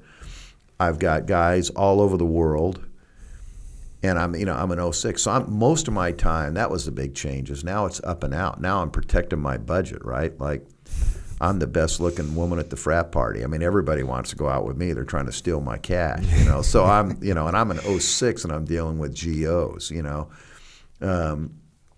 So it was much more resource stuff. I'm looking 2 or 3 ridge lines down. What do I need to do to make sure that we're adequately resourced and that we remain, quoting General or Admiral McCraven, we maintain that comparative advantage over our adversaries. So that was my focus. That was the biggest difference. It wasn't down and in. It wasn't combat anymore. It was taking care of the regiment down the road and making sure that they had what they needed. And that was really that was a great training ground for being a flag officer, because that's exactly what, when you were aiding for McGuire, I bet most of his stuff was resource stuff, right? Yeah. Oh, yeah, absolutely. Yeah. Yeah. He was that's what he did. That's what you do. Yeah. Man, train, and equip. It's about money. Title 10. And well, I'm sure the Navy, the SEAL teams don't always do well in that category, so it's rough sometimes. And like you said, especially when you're going up, against the Air Force, and just the amount of platforms that they have is freaking rough. Yeah. Because they need so much money for each one of those platforms. It's like way more expensive than a boat. yeah, much more. And I think now though, we sort of got our swim lanes, right? So we're rotary wing. That's what we do. We do have unmanned. We got Preg Gray Eagles, which are basically a Predator, improved Predator. But we're very focused on what we do. AFSOC's very focused on what we do. And, going back to my tenure at AFSOC as a young captain, those relationships that I built with those Air Force guys really paid huge dividends later, right? Like I'm a personal friends with the Air Force Special Ops Commander, Jim Slife. He was the Chief of Staff at SOCOM when I was a 3. We have a personal friendship. Scott Howell out of Fort Bragg, we're personal friends. When I call him and say something, there's a trust factor that goes both ways, and it's with numerous other. So, that made my life a lot easier and really broadened my sort of horizons as an officer. Realize that, hey, it really does take a joint force to get this done, and understand the different perspectives, Yeah, my last deployment was in Ramadi, and just, we wouldn't have been able to do anything without the Army and the Marine Corps to have our back. And QRF, all that stuff. QRF, CASEVAC, just everything that we needed from those guys. They needed to support us, and we needed to support them. It was just an awesome relationship. So you get done with that tour. Yep. And then what's next? So I had been deferred from the War College like 3 times. I was supposed to go. You're supposed to go before 06 Command, as you know. But I never went. I was deferred. And so I ended up going after, and I made flag officer while I was in the War College. I didn't get announced because I had to go through all the joint credit stuff you have to do, And but I ended up deploying to Afghanistan as part of NTMA, National Training Mission Afghanistan, and I stood up the Afghan Special Mission Wing to support their Afghan commandos and the Katehas and all those dudes. And that was another education. So I'm in Kabul, and we stood up this fleet of this unit of Mi-17s and ISR birds, U-28, sort of, not with all the high-speed kit that you got on an American bird, but fixed-wing ISR platforms. Stood up all the units, got the funding through DOD. And it's still, they're still banging targets to this day. I ran into the unit commander a couple of years ago. He was at a conference here or something. We got caught up. But, that was another real growing experience, right? Because it's all about money, and I'd have to brief the Pentagon, the Afghan Resource Oversight Council. Why did we buy Mi-17s and not American, And I'm like, well, you said we had to be out here December of 14. There's no way I can train them on a new airplane between now and then. So, I'm all about buying American, but, the Russian, the MIs. How many birds did they get for their 30 helicopters, 28 were operational. The ministers and everything, I always wanted to fly on them, so I bought 2 extra just to take care of the VIP stuff, which was it was a wicked pain in my ass. But, and then I think it was 15 fixed wing birds, and we were split across. We had a squadron in Kunduz, we had a squadron in Helmand, and then we had 2 in Kabul. And we did both CT, counterterrorism, and counter-narcotics. So DEA was a player in there, and that was actually part of the negotiation. The DEA wanted to make sure that we were still going to hit DEA targets. So, and which I gave them my personal guarantee, we're not going to blow that mission off. It's really not something the military wants to get into, but, we kept that as a primary mission set for them. Who's running training for the Afghan pilots? Well, that was interesting, right? I mean, trying to find an Afghan that can read, first of all, back then, because the schools have been shut down for, 20 years or so. So we had a corps of pilots that had been flying, that had been trained by the Russians that were there, but not enough. So we ran some of our pilots through UAE. They had some training there that they go over to UAE, about Abu Dhabi, and they go through, I think it was Horizons Flight Academy. It's probably still there. And then we'd pick them, and it was funny because the DEA, they're like, they're very worried, understandably so, about insider attacks, right? Mm-hmm. So they came to me one day and they said, hey, we got to give these guys a polygraph. And I'm like, okay, well, what are we going to ask them? Because, everybody steals there, right? Patronage is part of the deal, right? Hey, we'd take my sister to, Kunduz or whatever, here's $20. That in the U.S. military, that'd be like, you'd be prosecuted for that. Over there, that's just normal way of doing it. So I'm talking to the DEA guy, and I said, so, here's the way I think it needs to go. Okay, Jocko, you want to come to the Special Mission Wing? Here, put on this little lie detector thing. They actually had a finger thing, which I think I remained skeptical about that. But I said, okay, Jocko, did you steal anything today? If the answer is yes, did you feel bad about it? And do you promise not to steal tomorrow? Okay, you're a go. It's just a different, different culture. Yeah. So we had to be, so vetting was a big thing. And then, the insider attacks really got worse, later. In fact, one of our families was a National Guard guy in the SOWF that was training with the Rangers. He was a Guard guy out of Utah, Brent Taylor. Shot and killed, by an Afghan doing a ruck march. Pulled out his pistol and shot the dude. But, that was a challenge. It's always human talent, right? Humans are more important than hardware. And it's true. Getting the right guys. But hey, listen, right after I left, they did their first NVG. I think it was to the Y or something mission down near JBAD. Man, I couldn't have been prouder of those dudes. And I get feedback, periodically from folks that they're still. They're by far the most successful aviation unit over there. Yeah, that's outstanding.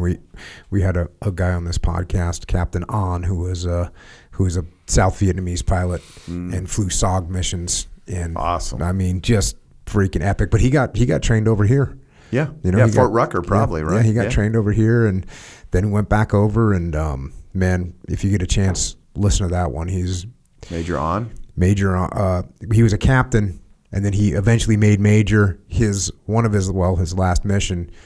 He got shot, bird's going down.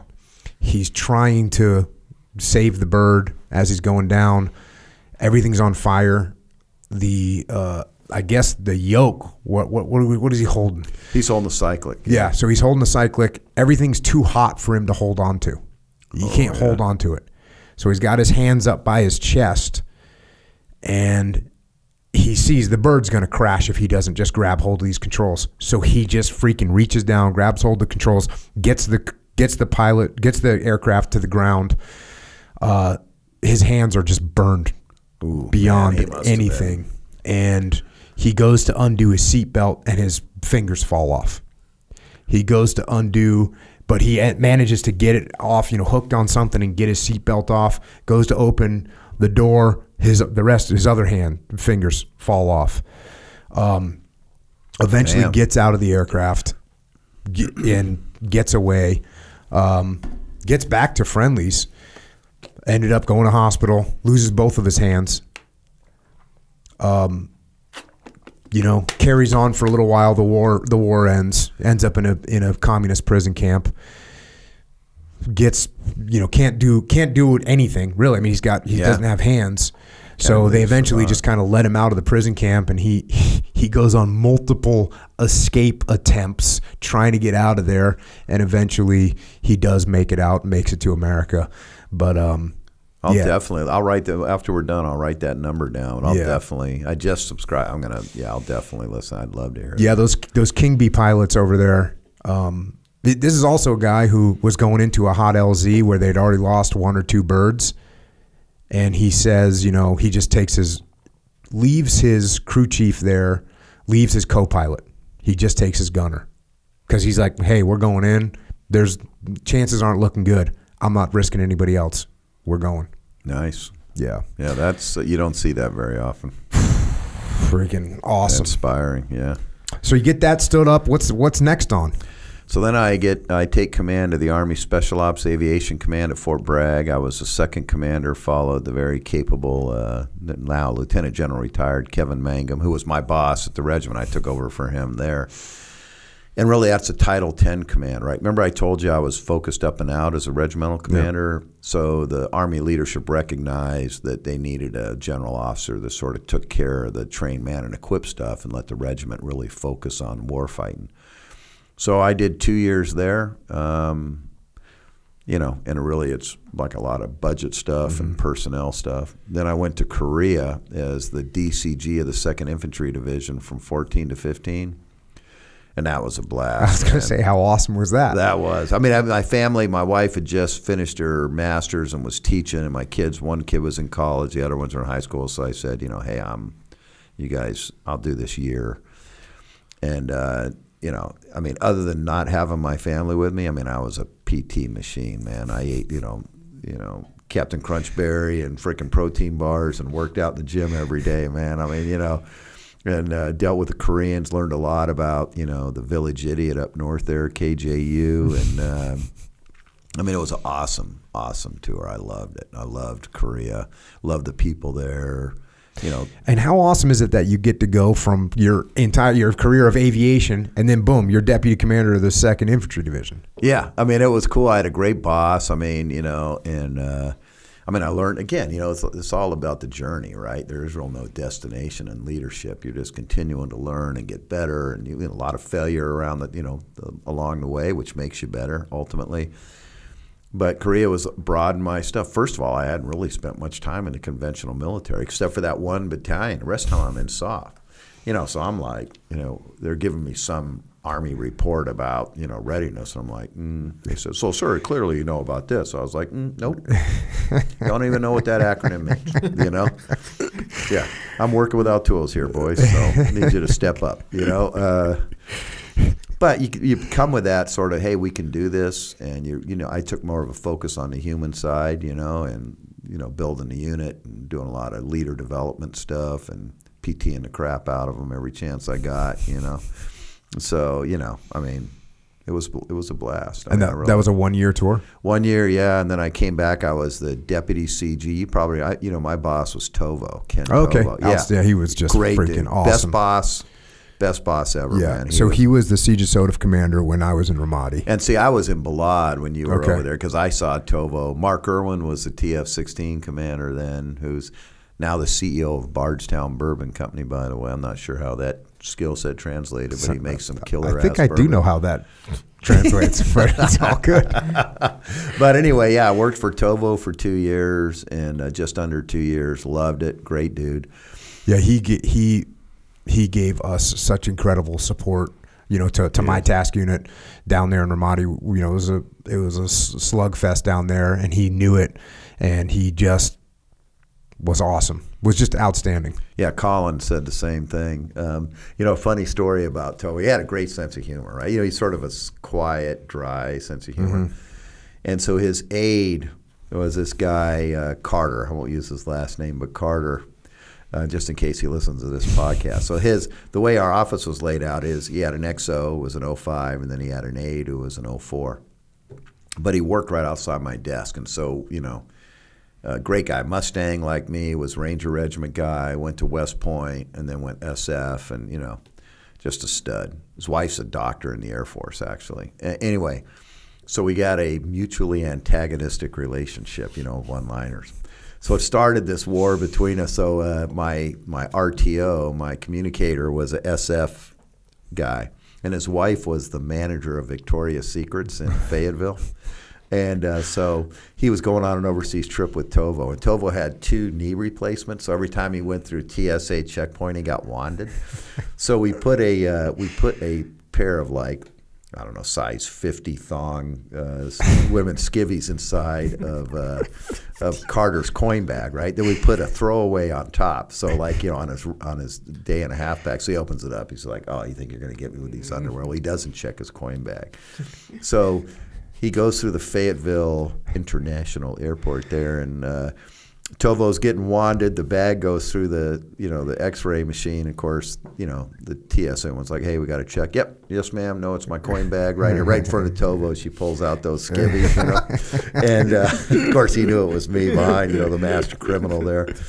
So then he starts having Tovo sign these, his command photos, and putting them in a frame, with messages, "Clay, I know I'm your mentor, and you love me." And he put them in my bookcase, but I didn't have the key to get the shit out of there, right? So I'm like, all right. So I have my XO blow up a command photo of me, the drop-down ceiling tiles, they're 16 by 16 or something. And I put my picture over it and put it above the ceiling tile above his desk with a little note, for 3 days. I'm sitting in my office and, waiting for him. And all of a sudden, you're like, "What the?" So anyway, we should have been more responsible as, senior GoFos, but we weren't. At least I wasn't. You still got to have a good time. Yeah. Oh, yeah. Tovo was definitely the adult leadership. I was the comic relief throughout. And then what was after that? So I went to the J3 at SOCOM. Okay. Yeah, that was March of 17. My wife joined me, and the kids, we had we finished the school year, and then they came down in June. And there I didn't know what was next. I was 39 years at that point, or closing in on 40. Trying to figure out if you should make a career of it. Well, or yeah, not. I was still waiting for something to open up, and like McDonald's or Dairy Queen or something. General Thomas was the SOCOM commander at the time, and he's now the chairman of the board of the Special Ops Warrior Foundation and my neighbor. And he said, "Hey, I want you to, I'm thinking about moving you to be the chief of staff, and then let's see what happens with a potential third star. Certainly not a lock."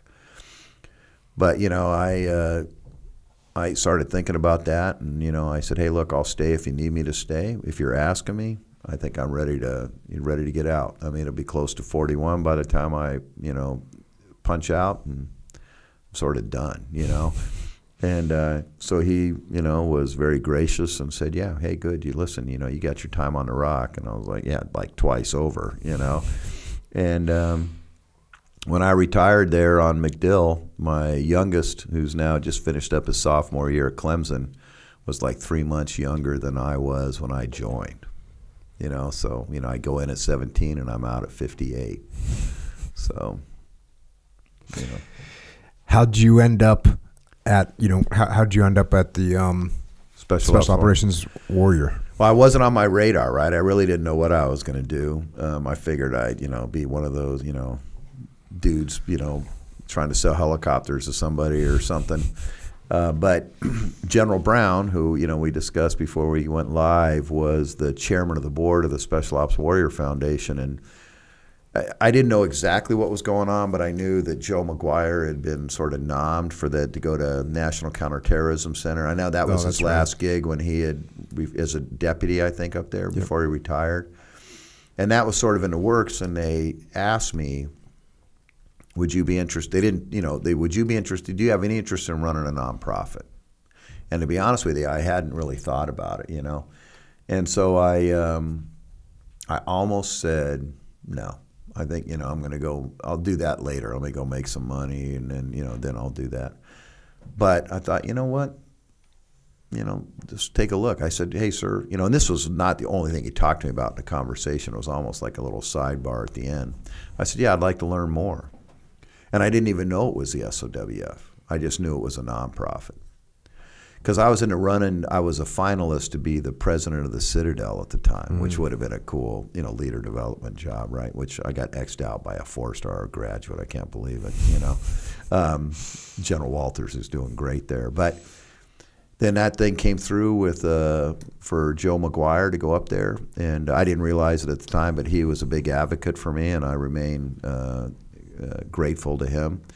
And I ended up taking over for him. I did my retirement ceremony August 24th of 18, and September 1st, I was wearing my little special SOWF shirt and figuring out how to panhandle for money.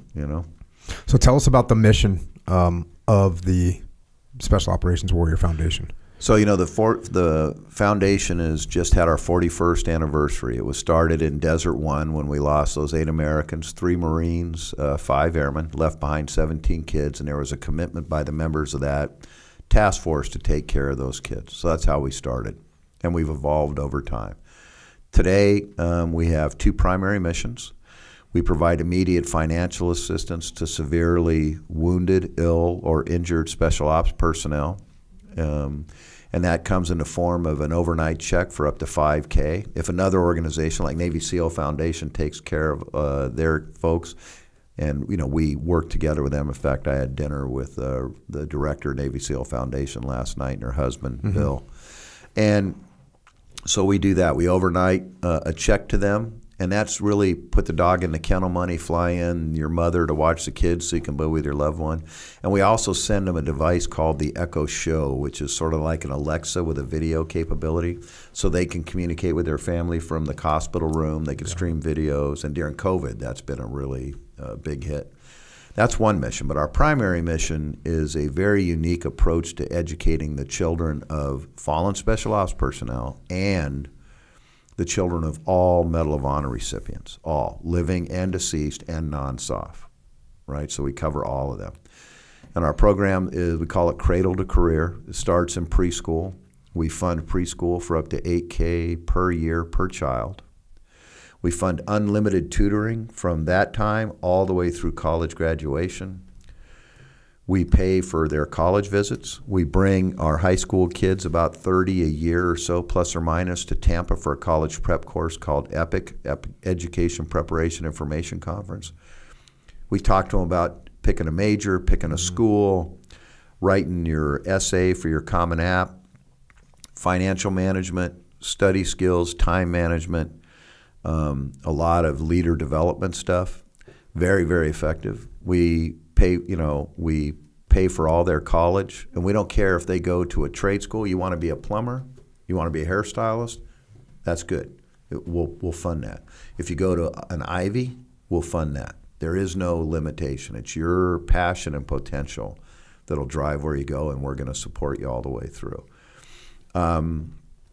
We have a mentoring program. Keep in mind, these are kids in a single-parent home, most likely, right?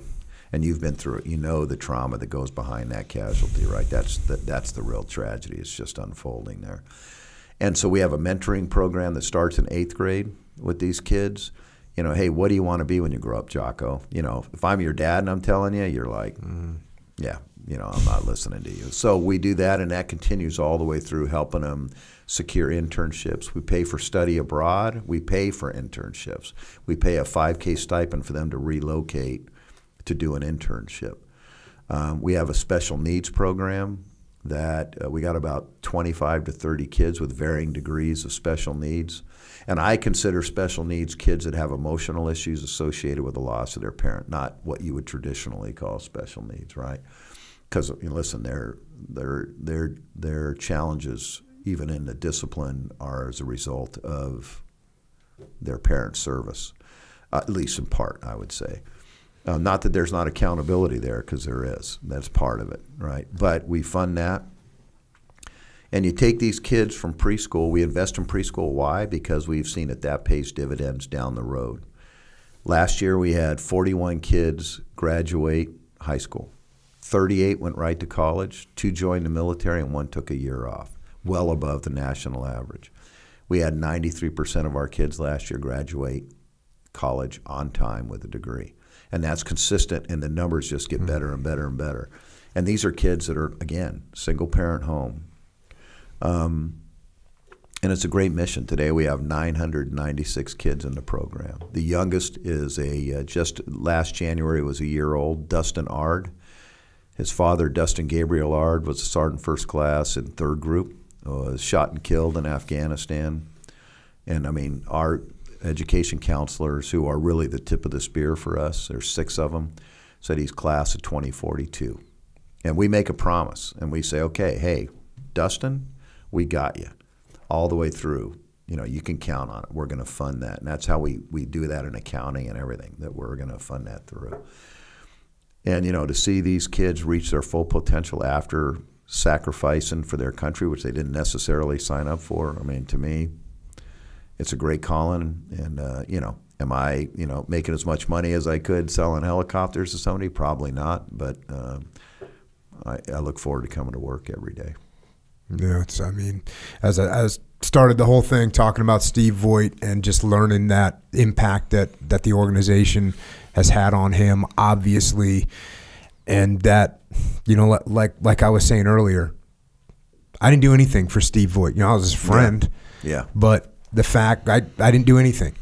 I tried to serve the best I could, keep him in my mind, but to have an organization that actually steps in and takes care of these kids, it's just outstanding. And it's an outstanding organization. And I mean, you know, look at the impact, the mentorship with an 8th grader. Like, everybody could use that, but especially someone that doesn't have their parent. So just an awesome program. I appreciate what you're doing and what your whole team is doing. I know people are going to be interested in, you know, in trying to find it so they can help out. I know it's specialops.org. That's correct. Is the website. Instagram is Soft Warrior Fund FND. Twitter is Soft Warrior Fund FND. So it's SOF Warrior FND. Facebook is at Warrior Foundation. And you also actually have a YouTube channel, which is Special Operations Warrior Foundation. I mean, I think this is a good place to wrap it up. Echo, you got anything? No, sir. My pleasure. No, same here, guys. I really appreciate the time. And I just got to tell you, I didn't know ahead of time you were going to tell that story and read that letter. But that was really awesome, man. I mean, you know, and to me, you get it. You know what we're doing and why we're doing it. And I really appreciate you sharing that.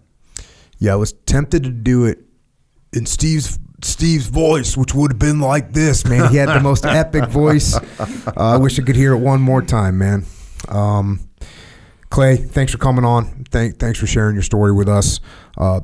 More important, thanks for your service. Thanks for your service in the Marine Corps. Hoorah.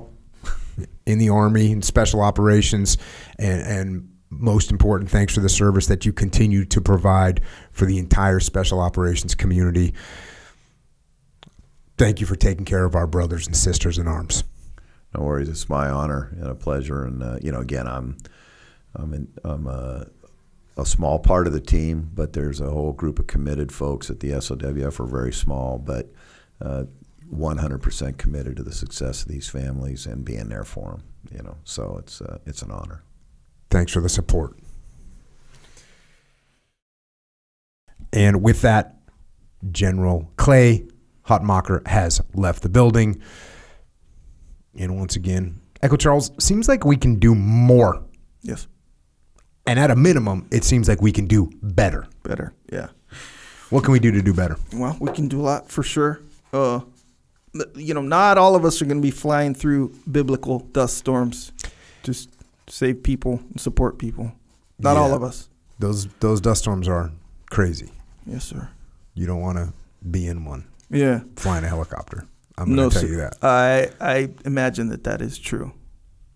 But in the event of us trying to support others, we need to be as capable as possible. True. We'll just say that. Let's say you do, for whatever reason, have to go through a dust storm in any situation, scenario. Capacity, yeah. How can we be more ready for that? Well, Let's start with physical. Physical capability as much as you can. Can't just start neglecting your physical capabilities. No. So we're working out. We're doing jiu-jitsu, hopefully. It's a big deal. I feel like we've slacked on making it a big deal as it needs to be made. It should be. It is a big deal. I think so too. So through our workouts, exercising, we're reading, hopefully. Some people slack on that. You got to be honest. Not this guy. I'm freaking reading so much. It's ridiculous. Yeah. But you know what? Right now, I seem to be. You ever heard that thing when you're mining? You're mining and you hit a vein of like gold, or you hit a vein of silver. I hit a vein with reading. I'm just starting to get these books that are just stacking up, and each one I'm reading, I'll like open. I wonder what this one's about, and I start going. It's a vein. I just find a vein. So that fear that I once, it wasn't a fear. When we started this podcast, I was like, I probably got 10, 15 books to cover. We'll be good. Boy, was I wrong. Boy, was I wrong. Yep. So yes. So we're reading. So we're reading, working out, physical, mental, all that stuff. Moral, too, by the way. But that's a whole nother story. Let's start with physical, mental. Deep. So we in our. Are you going to help us out with our moral and spiritual health at this time? Okay. Maybe not at this time. Okay. We're sticking with physical. So through physical development, we might need some supplementation. It helps. Mm-hmm. Don't worry. Jocko has supplementation for us. Jocko Fuel. You know, I was about to commit a sin the other day. What? Cracked open a Discipline Go. I stayed on the straight and narrow path. My spiritual health was strengthened. But that's not a sin. So we're good. I don't get it. That's not a sin, is it? I said I was about to commit a sin. Oh, and instead of committing the sin, and then I cracked open a Discipline Go, and I was able to get back on the path. Yeah, you were set free. I got on the righteous path. The righteous path. Boom. Spiritual health. Yeah. I think we could, it's important. There you go. It's important, 100%. Guaranteed. Yes. So, Discipline Go, you mentioned, right? Can discipline be in a can? Can you just have a can of discipline? Well, actually, factually, there you go. I'm drinking it right now. Okay, so instead of Discipline Go in a can is for us, those of us who are kind of down for the energy drink situation, but we're not down with the stigma or what that energy drink situation might entail. Does entail. For the most part. Not anymore, though. No, we're good. Yes. Clean energy, healthy. After you drink it, you're actually better off. I'm actually trying to pull you off topic, and you just bringing it right back. Well, good for you. Look, these topics, I'm not saying are unimportant, the ones that you're bringing up or whatever, and they're just for another time. Yeah. So we're talking about Discipline Go right now. Also, Discipline Go is also in other formats. Mm-hmm. Powder. Capsules. Yeah. So boom. Those are good. When you're rolling into something, you got to speak. You got to make something happen. You're gonna be having to think on your feet. Boom, get it. So it's all formats. It's a mental. It's a mind boost. Mm-hmm. See what I'm saying? So yeah, boom. Some people drink energy drinks out of habit. Some people drink energy drinks out of I just need a little bit of caffeine or whatever. All that's part of the game too. But this one gives you an actual mental, cognitive boost. And physical. Boom. So, yeah, get that one instead of your whack, poisonous energy spiritual drinks. Boost. Well, that's a whole nother thing. About. Also, we got health supplementations or supplementation for physical. So, we got joint warfare for your joints. Keep them in the game. Don't even have to worry about them anymore. Also, super krill oil. There's a lot of studies. I'm not going to say the studies. There's a lot of studies that prove the benefits of krill oil. Yeah. You know what's crazy is the subscription rates on krill oil and joint warfare at Jocko Fuel, they're awesome. Yeah. Because people get them and they're like, oh, yeah, subscribe. Yeah. You will feel it. Yeah. It's just part of the routine now. Because, we don't like worrying about our joints. And here's the thing. If your bedroom is upstairs and you wake up in the morning and you got to walk downstairs, when you wake up, that's when you're the most stiff, arguably. You're going to feel the difference from day to day. If you're on the super krill oil and joint warfare, that's the best combo, my opinion. Our opinion. We'll just say general consensus, best combination. You're going to feel the difference if you're on it versus not on it. When you're walking down the stairs in the morning, that's the time you're going to really feel it. Not to mention when you're lifting, but, it's, of course, a whole nother thing. Also, for your immunity, vitamin D3 and Cold War. 2 options for immunity. Boom. Also, supplemental protein in the form of a dessert. Best tasting protein mix on the market. I kind of I hadn't had any mint chocolate for a while, probably like 2 weeks, because I just been dialing in the peanut butter. Yeah. Which is, let's face it, the peanut butter is just freaking delicious. I am facing that fully. Yeah. But then last night for my dessert, after I had chicken thighs Hell yeah. that my son cooked on the Traeger, they might have been the best chicken I've ever had. Think about that. I believe I've eaten a lot of chicken. Yeah. That might have been the best chicken. And it was just him and me. And so we just were standing there eating it. Like plates, whatever. We're just standing there. Yeah. He's got a big tray full of chicken thighs. And we're just eating it. And I eat it. And I ate. And it was delicious. I ate a bunch. But guess what I wanted when I was done? Dessert. I wanted dessert, bro. I wanted dessert. And I said, fully. peanut butter. Wait, I could be wrong. Peanut butter and chicken. Is this seems weird, right? It's kind of weird. Yeah. Anyways, the way this chicken was cooked, peanut butter wasn't going to be the thing. No. I went back old school, back to my roots. Right. Mint chocolate chip. That was good to go. Perfect. Right on time. So good. Yeah. So freaking good. So this is Nobel Prize. B. Little, okay. Who formulated these things, like put it together. I'm thinking Nobel Prize. Nobel Eat Prize? I don't know. Peace Prize, straight up. Well, not peace. Bro, it brings peace. Let's face it. I brought peace to me last night. Well, good boy. Does your boy have a recipe for your I will chicken? find out. I will find out. And there could be luck involved because let's face it, it was that good where you say, man, if you could duplicate this tomorrow, I'd be impressed. Yeah. One night, I'm really impressed. 2 nights, now you got a situation. You can open a restaurant. That's interesting. I have a chicken thigh recipe too. Chicken thighs are just good to go too. Yes. Yeah, you do start ahead of the game with the thighs, in my opinion, too. Some people don't prefer that. I do. Obviously, you do, too, but I got a recipe, too. That's why it interests me. Okay. Very interested to see this. Go head to head. Let's have a little cook-off. And then you have the milk for the... you want any dessert with that? Yeah, I do. I want the milk right now. Yes, sir. So, yes, these items, this supplementation is available at JockoFuel.com. But if you want to go online, you don't got to shop online. Go to Wawa.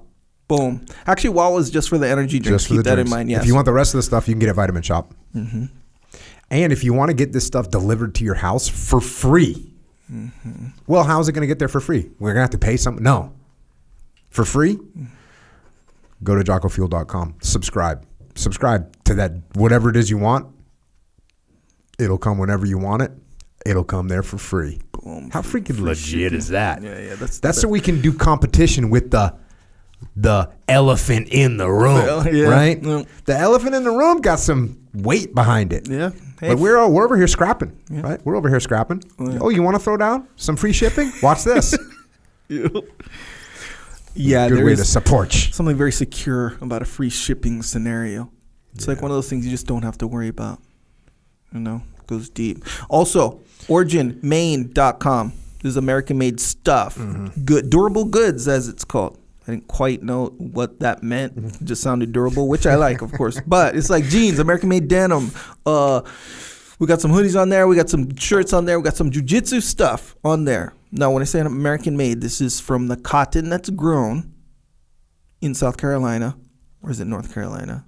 The Carolinas, we'll say. In America, I'll tell you that. The actual cotton, the seeds from America. It's actually multiple locations where the cotton is grown. Boom. Multiple locations in America. Yes, sir. Obviously. Boom. All the way up, and at the end of the chain, you got a jiu-jitsu gi. You got some denim jeans made 100% grown and sewn in America. Same thing with the boots. By the way, Rift gi. Yes, sir. The Rift gi. It is another format of clothing. I agree. I don't know what else to make with that thing, but that material that the Rift gi is, if you put it on, if you wear a Rift gi, you will not.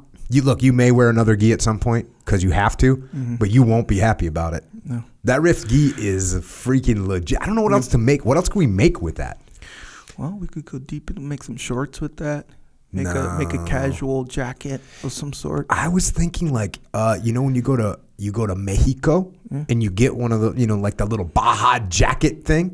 You know what I'm talking about? Oh yeah, it's like a pullover. Like a pullover. Like maybe one of those. Maybe. Yeah, it's possible. Yeah. That'd be dope. I think there's a lot of Let's options given the fabric and the Check. whole thing. Here's the thing: is it a catch-22? And I oftentimes think about this, not under important circumstances, but just wondering: is it a catch-22 to have a comfort like that for you? It's not quite austere, is it? That's a good point. But we are highly focused on capability, right? Oh, that's true. Yeah. So Gotcha. not only is it comfortable, it's also highly capable. Because you go to wash a regular gi, and then you dry it out. It takes 9 days in the dryer to dry it out. A regular gi. This thing's dry in 14 minutes. Yep. It's functionality, bro. This ain't about comfort. No. Back off. Functionality and sustainability in the field. Bro, what if you got a regular gi on and then you're rolling? It's hard. You're rolling with somebody, I don't know, harder than you. They go harder than you. They're better than you. Whatever. They have more skills. And that gi is rubbing against your neck. Not even in a submission, just rubbing against your neck. Versus the riff gi not rubbing against your neck. Or it could be rubbing against your neck. You don't feel that kind of But stuff. it doesn't feel bad. You're too focused on your defense. Right. See what I'm saying? So I get it. You're right. Okay. So you're with me. Yes. Info assimilated. Jeans, So yes. boots, T-shirts. Go to originusa.com is what we're saying. Yes, sir. Get cool stuff. Grab something. Speaking of cool stuff, Jocko has a store called Jocko Store. Cool name, cool stuff.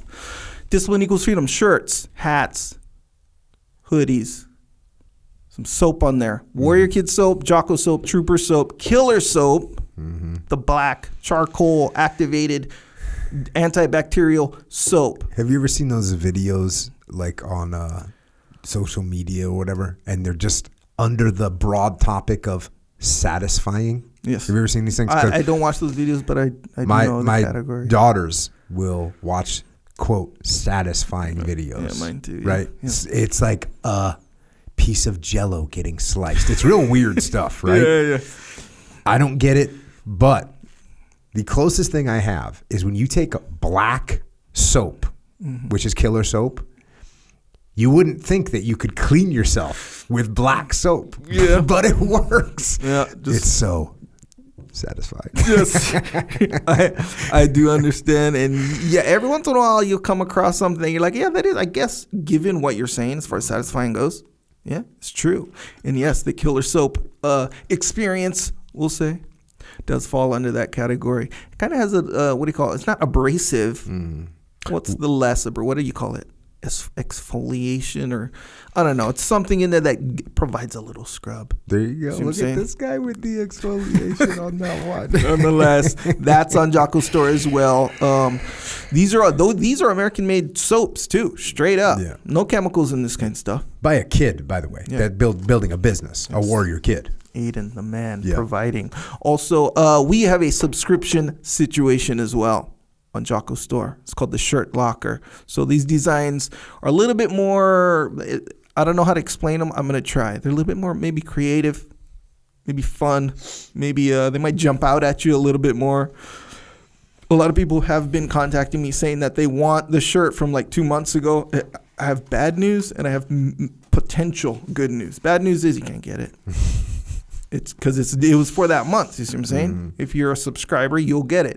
And it's hard to communicate like, oh, these are going to be cool designs, because what does that even mean? You know, No one trusts you. It's hard. It's hard to trust me. I'm not saying you, but the proverbial you. The no one proverbial trusts me. you. You say something's going to be cool. That's such a big opinion thing. Yeah, it's like you know how like kind of. Unquantifiable, right? So Dean Lister, our friend. Oh, Dean List. Dean Lister, yeah. He's like, hey, I have this funny video I'm going to show you. And he's like, it's real funny. Trust me. Bro, I'm looking at him, bro. I don't trust you. Yeah. I trust you on a lot of stuff, not this. You know you're about to waste 1 minute and 38 seconds of your life Yes, watching a Dean List video of whatever. Yeah, whatever, some abstract Odd thing in Russia, or Yeah. whatever. And the video was like 4.5 minutes long. I'm like, gotta so suck it right in. now I either suck it up and waste 4.5 minutes, or kind of offend Dean Lister, which, Yeah. Depending on his mood, that might be a mistake in and of itself. Nonetheless, you see what I'm saying? Yeah. Like, just because Dean says this video is going to be funny doesn't mean it's going to be funny. So it's hard. So it's hard to trust opinions. Yes. But when it goes down and you already missed it, it's like, man, you kind of should have trusted me a little bit. You see what I'm saying? That's kind of how it's working. You sound So- like a used car salesman. Trust me. How about this? do your best to trust me. Okay. That they're good and it's going to be fun. You're going to be glad you subscribe for this thing. We could say that the evidence of past performance of, what'd you say, cool T-shirts? Cool, fun, desirable. Evidence of Jump that out. is strong Very strong. and predicts possibly high levels of coolness in the future. There is a significant amount of regularity in the satisfaction of the current and past designs. Yes. Check. Here's the good news, maybe. I might bring one or two back later. I don't know when. I don't know which ones. I don't know if it's even going to happen, but I might. I don't know. So anyway. I think that's illegal. It's possible, but I'm going to sidestep some of the red tape that I made, by the way. But I'm going to sidestep some of it. And so this is what I'll do. So we have an email list on the store, JockoStore.com at the bottom. Mm-hmm. If you sign up for that email list, if we do bring back past designs, I'll email you. Boom. Sign up for that. Check. Speaking of subscriptions, you can subscribe to this podcast wherever you subscribe to podcasts. We got some other podcasts. We got Jocko Unraveling with Daryl Cooper. We're going deep. We're going dark, too. It's been getting real ugly. Sorry, that's the way the world is. You have to learn about history so that you don't repeat it. We have the Grounded podcast. Dean Lish has been around. We need to get that one rolling. Warrior Kid podcast as well. You can also join us in the underground. We have JockoUnderground.com where, look, we are doing a podcast once a week. We are doing this so that we have a contingency plan. We just did a podcast that when we posted on YouTube, we got, I won't say we got the warning, right? Yeah. Controversial, whatever, fact checking. It was about the Armenian genocide. And look, it's just an indication. It's an indication that we're not in control. So if that was to get really bad, we want to have a contingency plan ready to execute. So JockoUnderground.com, if you want to help us be ready for that happening. We hope it doesn't happen, but if we have to, you can help us out. That way we don't have to have sponsors. You only have to listen to Echo Talk for 98 minutes at the end of a podcast, but first of all, you're probably not even listening right now. Second of all. No. First off, it's very valuable information. Okay. That's first off. $8.18 a month. If you can't afford it, we don't want you to not be a part of the underground. If you can't afford it, no problem. Email assistance@JockoUnderground.com and we'll take care of it. We just want to have a place to go should things get crazy. It's true. Also, YouTube channel. We have a YouTube channel for the video version of this podcast. You want to see what our guests look like?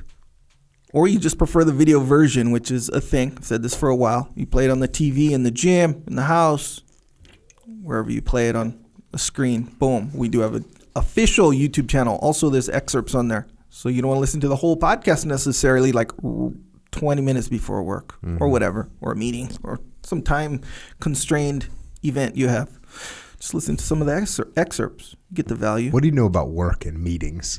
And time constraints? This is like... I'm learning fast. How about that? We're good. Psychological Warfare got an album with tracks. If you need a little help overcoming some momentary weakness, I'll be there for you. Press play.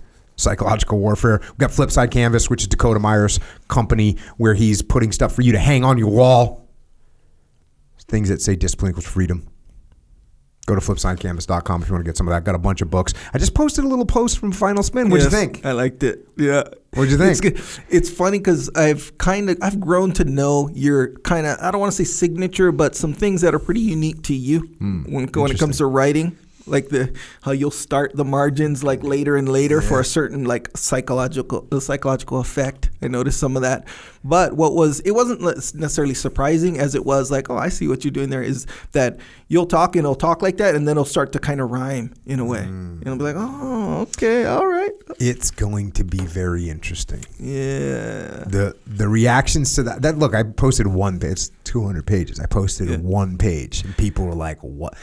I was gonna my original caption was "Meet Jessica," right? I was gonna leave it at that, which I really wanted to, but then I was like, okay, let's face it, we can be too vague in life, right? That was a little too vague, but yeah, got a story, novel, poem, transcript. That's the new thing I added to it. Transcript. Because the dialogue in it is just like a transcript. This is what someone said. And there's no freaking, playing around with it. This is a transcript of what's been said. Transcript, poem, book, novel. Yeah. It's gonna be interesting. Yeah, it's interesting how you physically write it adds to like what do you call like the experience, where a normal book, cool, love it, of course, boom, but it's pretty comparatively basic. It's strange because everybody that reads it gets that. Yeah, it's like, I know exactly what this does. Yeah, it reads the same in your head. You're like, boom, boom, boom. It's Feel it. It's a new form of literature. Boom, Jocko, my man. Yeah. That's going to be a good one. It's going to be a fun one for sure. So check that out, Final Spin. If you want that first edition, you know the deal. Leadership Strategy and Tactics Field Manual, the code, the evaluation, the protocols, Discipline Equals Freedom Field Manual, brand new version. Way of the Warrior Kid 4 Field Manual, and then you've got 1, 2, and 3 as well. Mikey and the Dragons, Hackworth's About Face, and the OGs, Extreme Ownership and Dichotomy of Leadership. Echelon Front have a leadership consultancy. If you need help in your organization, that help will come in the form of leadership. Go to echelonfront.com if you want help with the leadership inside your organization. We also do online training, efonline.com. If you have a question for me, go to efonline.com and I will be there Monday, Wednesday, Friday. I'll be there 1, 2, or 3 of those days. Most of the time it's 3 of those days, answering questions, talking about leadership. The rest of the Echelon Front team there as well. We have the Muster, which is a leadership event live. We didn't do any in 2020 because Miss Rona. But Miss Rona has been kind of handled at this point. People are vaccinated and whatnot. So luckily we made the decision to execute Orlando May 25th and 26th. There's still some seats left. So if you want to come to the Muster, go to extremeownership.com. Get there quick. We don't have that many seats left, but we do have some seats. So if you want to come, that's May 25th and 26th. After that, it's going to be Phoenix, August 17th and 18th. Las Vegas, October 28th, 29th. Get registered, extremeownership.com. EF Battlefield. Pay attention. If you're interested in doing that, we'll keep you posted. It's an awesome event, but we don't have another one on the books right now. As soon as we figure out when we're going to do it, I'll let you know. And also, if you want to help service members, active and retired, their families, the Gold Star families, check out Mark Lee's mom, Mama Lee. She's got a charity organization. And if you want to donate or you want to get involved, well, go to americasmightywarriors.org. And of course, on top of that, we also have, and you heard me talk about it today, the Special Operations Warrior Foundation. You can go to specialops.org. You can go to Instagram or Twitter at SoftWarriorFND. And on Facebook at Warrior Foundation. You can check that out. It's just, you heard me. It's a freaking awesome organization. And if you want more of my wearisome witter, or you need more of Echo's incongruous interpretations, you can find us on the interwebs, Twitter, Instagram, otherwise known as the Gram, and Facebook. Echo is at Echo Charles, and I am at Jocko Willink. And thanks once again to General Clay Hutmacher for joining us and for his incredible service and sacrifice to this great nation. And thanks to everyone at the Special Operations Warrior Foundation for looking after our most precious legacy, the children of our fallen heroes. And thanks to all the warriors in the military that are out there right now standing watch and keeping us safe from tyranny and from evil. And the same goes to those in uniform here on the home front. Our police and law enforcement, firefighters, paramedics, EMTs, dispatchers, correctional officers, Border Patrol, Secret Service, and all other first responders, thank you for standing watch here at home. And to everyone else out there, remember what my friend and my brother Steve Voigt said before his last training mission. quote, "There is nothing that any person cannot achieve if he or she has the heart," end quote. So you can do it. But do you have the heart? And if you do, well, then don't let the opportunities of this life go to waste. Instead, go out there and get after it. And until next time, this is Echo and Jocko. Out.